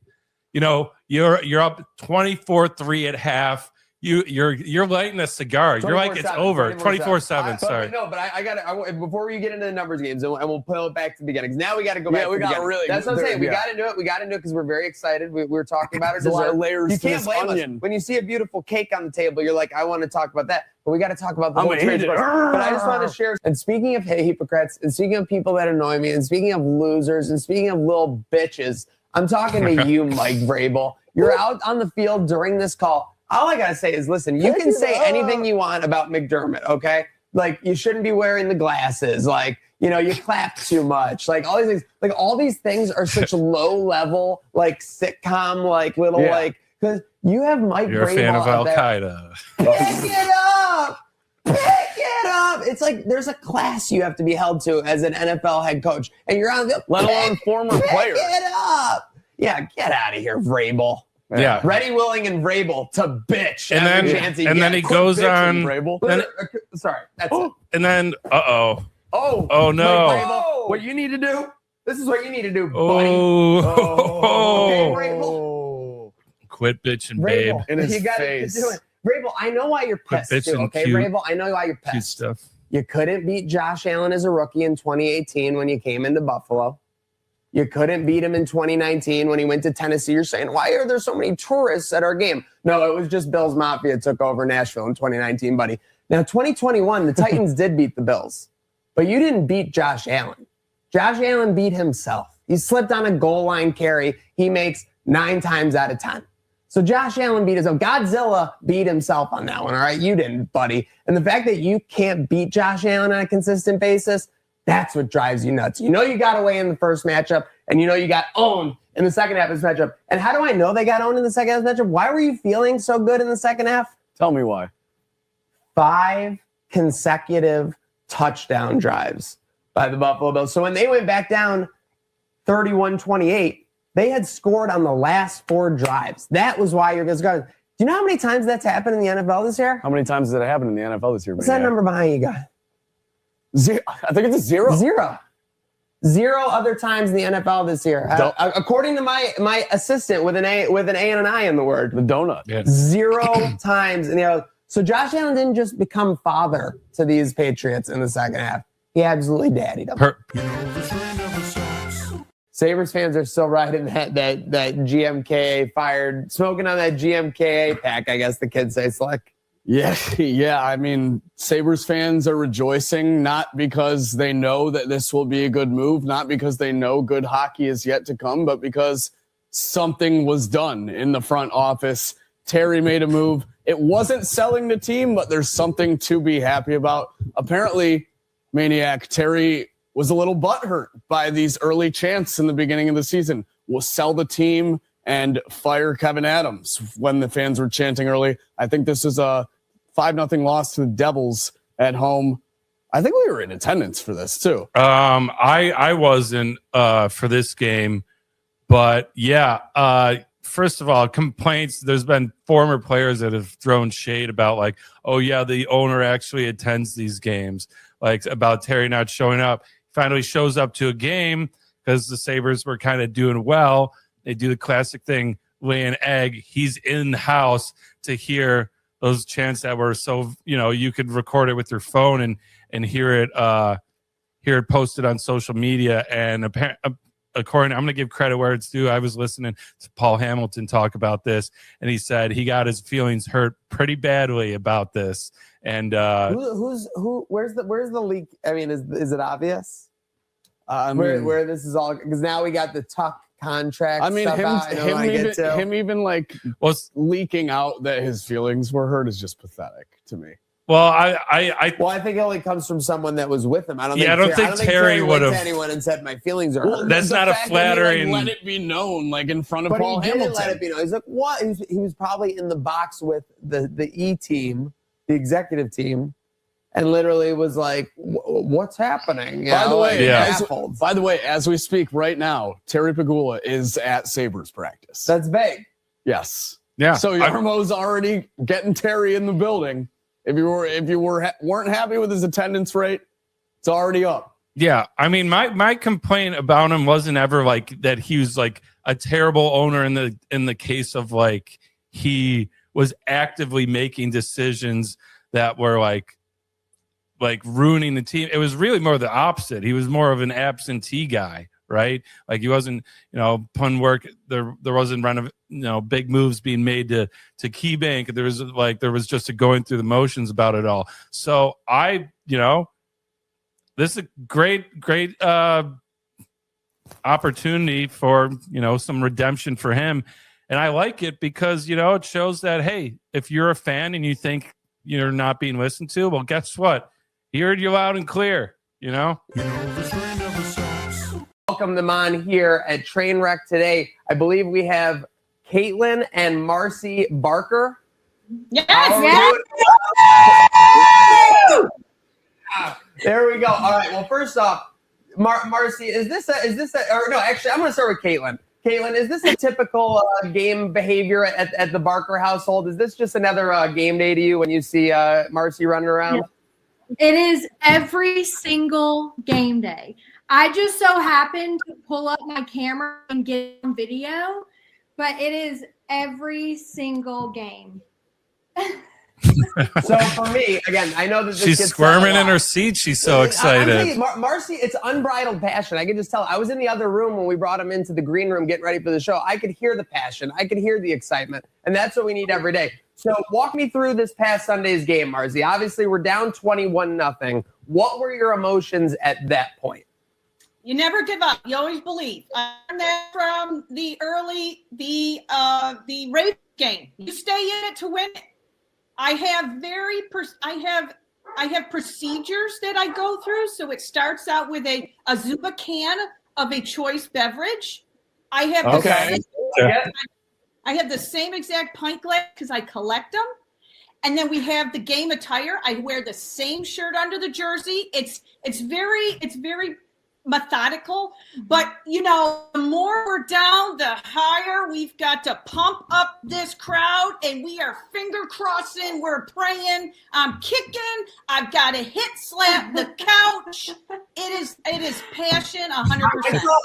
I saw a lot of moves. So when I watch this, I know it's like a thing that the kids say or whatever. I watched this TikTok 7 times in a row. Now I was entertained. I was filled with glee every time. But the one moment that got me laughing the most was, like you just said, the couch slam. It was a full lumberjack slam to the point where I couldn't tell, was this in celebration? Was this when Marcy was mad with maybe a ref call? Was this to get the, like, is this like the equivalent of hitting the bleachers at the game? Tell me about that move and why it's so important. And thankfully, she didn't catch the other 6. Mm-hmm. Okay. Oh, wow. Okay. So there might have been some rage-fueled ones here. Oh, there sure was. I'm so, It and was- then it's the kick in the air, like on that lady from Saturday Night Live, Molly, whatever. I got to kick and stretch and here. My big 3. I didn't know about your guys. I love the first down signaling. I love the telling the refs to the TV what's going on. But yeah, my big 3 were the couch slam. I love the kick. And then what were we doing? Were we driving the bus? Are we flying like a little private plane? What's going on with this one? Okay, again, you have, it's not superstitions, but I happened to go into the kitchen and they weren't doing well. So I run in the kitchen and then I hear the scream. So I got to run in there and I'm running like this. And then they were not doing great. I run back out and then I run back in.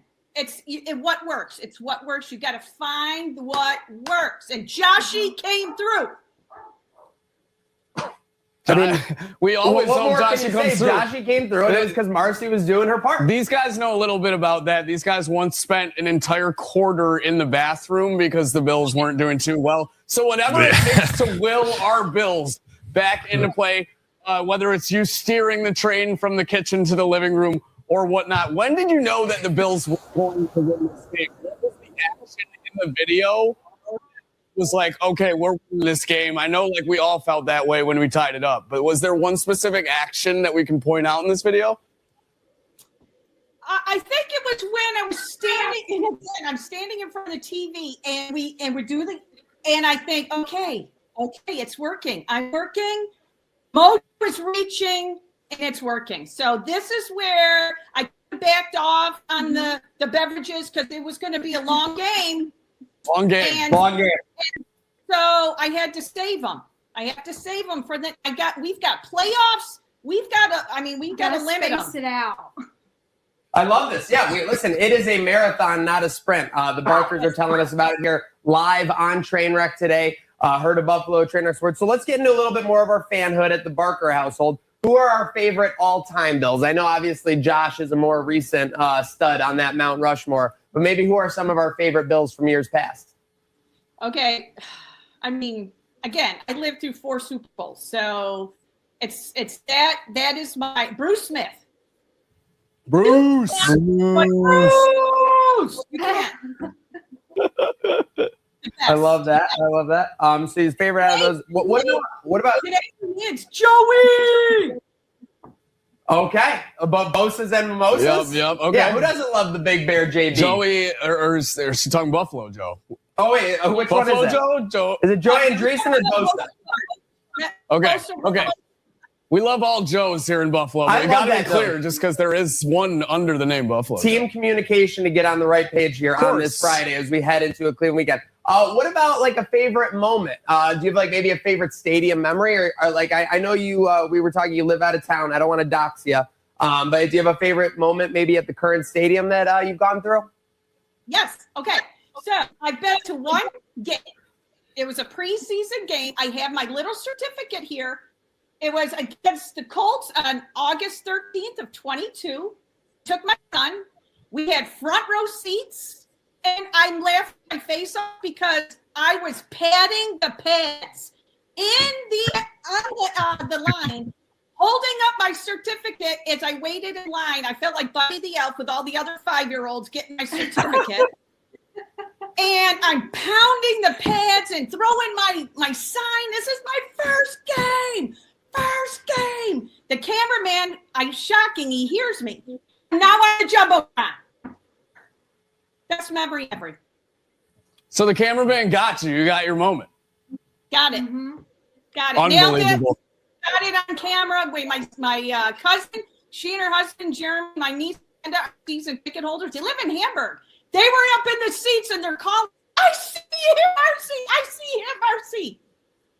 To me, that's almost like more memorable if you were to see on the Jumbotron a fan with some tenure like yourself with a sign that says it's their first game Like a 5-year-old kid, it's their first game. Like, yeah, no shit, it's your first game, buddy. Like, you've been on this planet 5 years. But if I see a 10-year family with a first game sign, makes me a little heart throb, and I'm glad that you were able to have that moment in attendance at the Ralph. I'm just going to interject here that the Instagram comments, you got a lot of fans over here. We got Olivia Evans saying she has a path engraved in the floor. Go Mama Bills. Lydia Crawford says, you tell it, Marcy. You're incredible. You're the best. So a lot of fans over on Instagram of you. I think that was it, right? Like, I mean, Marcy, as awesome as you're looking at the video, you were just being yourself, right? Like, it was all just flowing naturally. That was how you felt during the game. You were willing the team to victory. I think that's why it resonated with so many Buffalo fans, because you could feel that. We could all relate to it, too. It's like, okay, it's not just me acting like a crazy person in front of the TV when my Bills are doing well and or terribly. I think we all felt a little bit of Marcy in that video, for sure. I love it. I do it every week. Every week. We need you every week. We may have to get Marcy in the regimen here. I just need to get pumped up. I need to make sure my mindset's right. And it seems like she is a straight shooter. We got to get that going. Speaking of shooting straight, Marcy, we know that our Bills and Brandon Beane love to bring back former Buffalo Bills. So I had a question for you. Obviously, it sounds like Bruce Smith could be a candidate. He could probably play a couple down still. Who would you bring back if you could bring back any former Bill all time or anything like that to play on this team for this stretch? Who would you bring back? Okay, so who jumps out to me is Tremaine Edmonds. Oh my gosh. I'm on the same page as you. I had his jersey. Maniac wasn't his biggest believer. I was a Tremaine Edmonds hater, but now that the middle of the defense needs a little bit of help, I'm realizing you don't realize what you got till it's gone. Just like, you know. Smart man. Just like when the Patriots had Marcy in the kitchen, they were feeling good. When she was in the living room on the TV signaling first down. Not so much. Not so much. They were hoping she was back in the kitchen for sure. But confidence level, Marcy, I know you're feeling good. I know it's tough as Buffalo fans because we convince ourselves in our hearts, our brains, everything that this is the year. There will be no Mahomes. There will be no Burrow. How are you feeling about this stretch run? Where is your confidence level overall? Okay, so I'm feeling confident. I feel confident, but I felt confident and I thought for sure we're going to push the fish. So even though these teams, we've got the Browns and the Jets, that their season hasn't gone that great, you can't count those out. No. So for me, you can't count out those teams, although I really want to. It's the Eagles. I'm really nervous about them. But with the Browns, we got to stuff Myles Garrett and Judy. No doubt about it. You know, it's an interesting point because we do seem to struggle in those games where we're a little bit more of a favorite, like a 7 to 10 point favorite, like we did against the Dolphins, like you said, Marcy.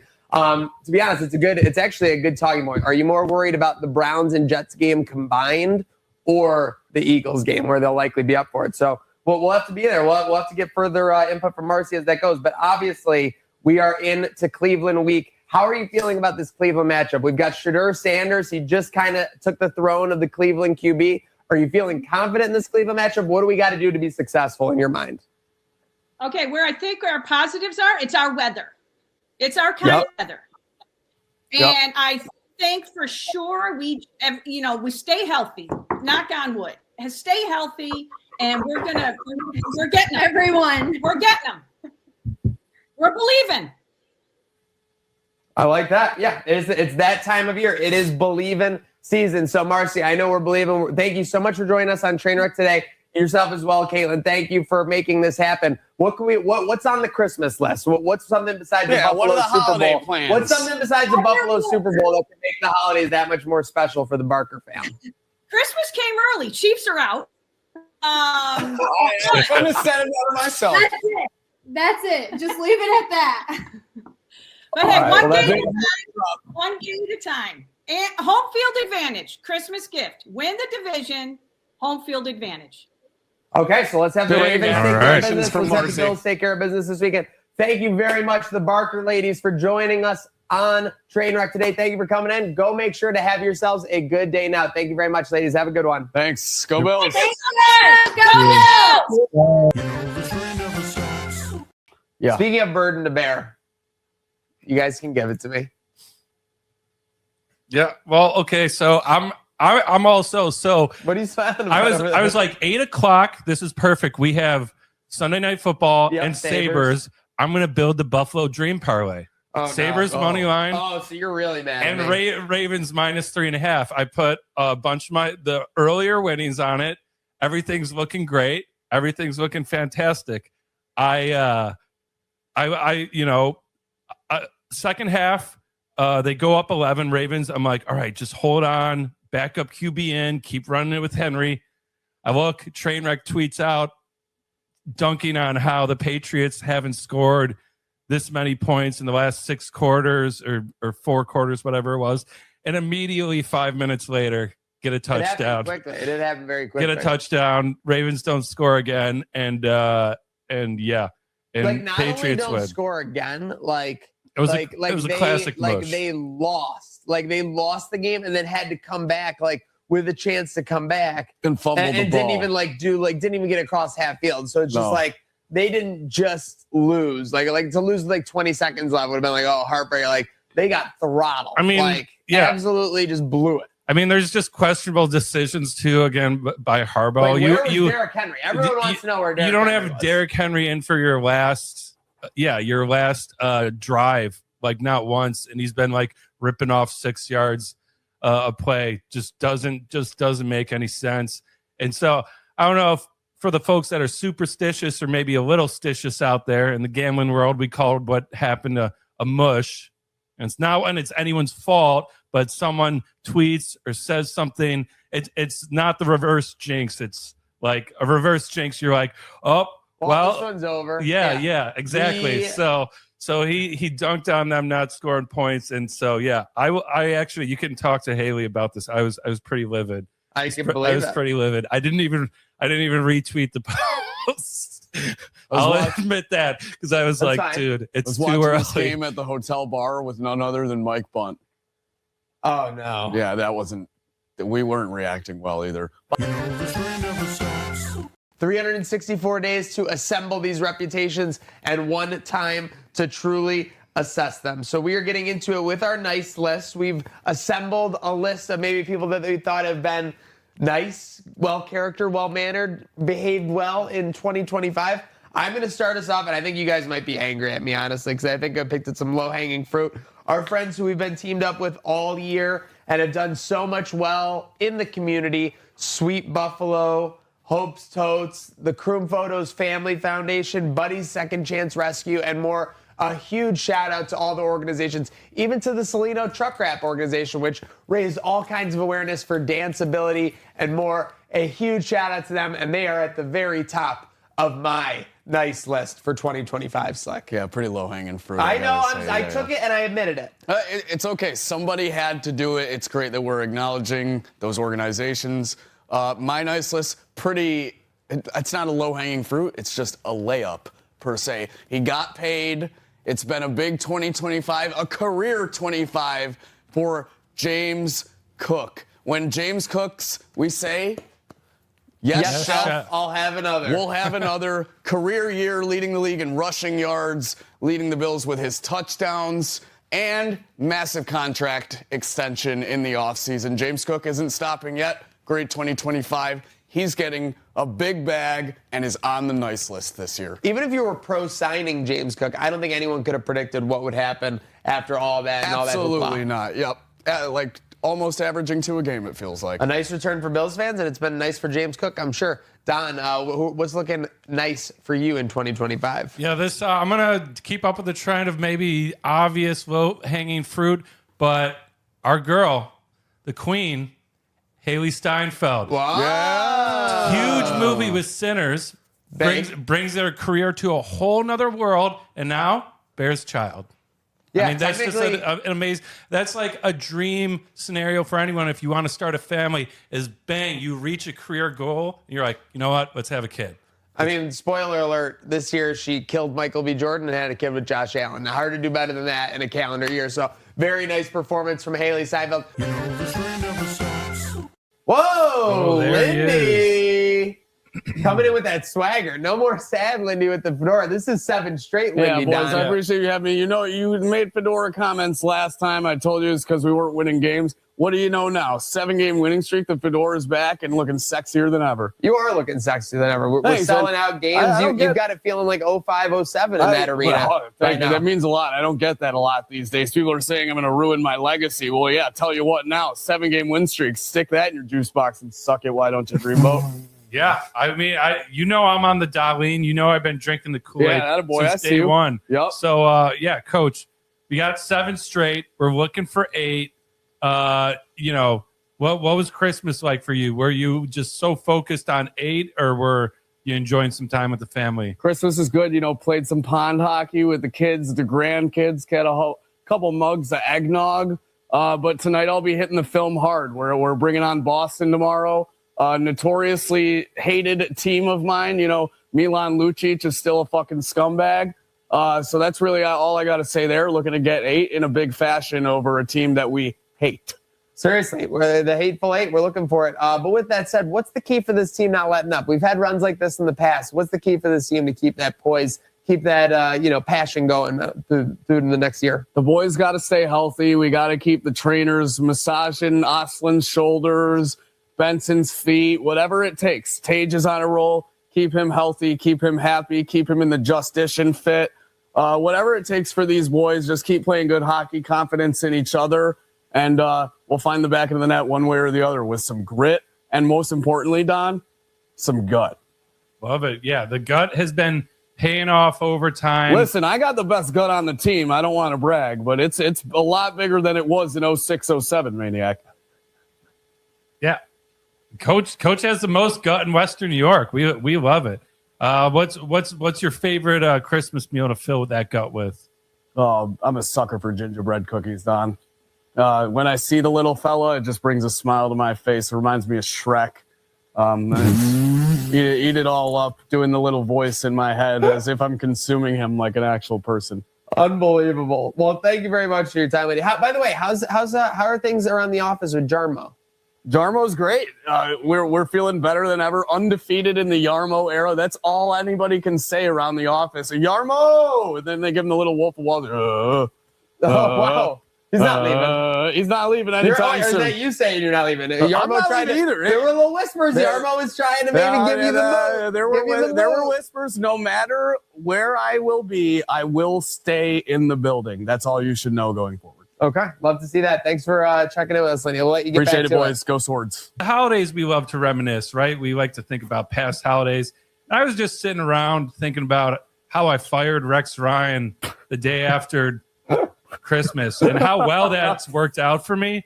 So I was like, maybe I should fire some more people in the Sabres organization. Not Lindy, not Yarmo, not any. And I was just kind of going down my naughty list, seeing who's getting the axe next. Oh, no. And that might be the greatest gift I can have for myself or give the city of Buffalo is fire some other people, including whoever didn't stock enough beer Sabres. I mean, what are we doing, guys? Yeah, I mean, that feels like a pretty big drop the ball, or in this case, drop the Sabres situation, Terry.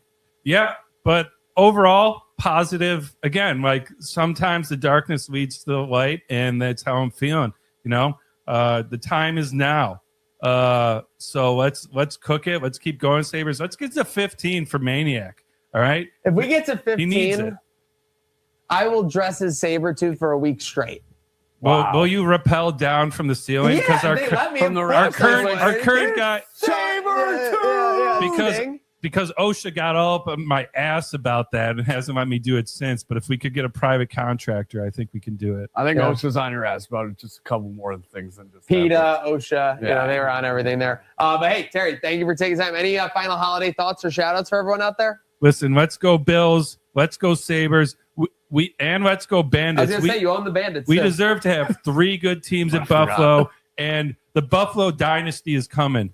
3 sports championships in 1 year. It's going to happen. I don't know if the city Oh can my survive. God. If that happened. But Well, thank you very much, thank you Terry. for your time, We'll Terry. do our best. Hope to see you soon. Hello, everyone, and Happy New Year. Thanks so much for tuning in to Trainwreck today. All our fans, all our producers, everyone on our tech team, everyone on our team that helps us get sponsors, everyone at Trainwreck, this has truly been a dream come true doing this show. And to wrap it up, our first 50 episodes with this recap show, it's really been amazing. looking back at all the great moments. Cheers to a new year. Cheers to the next 50. And you know this train never stops. We'll see you next year, folks.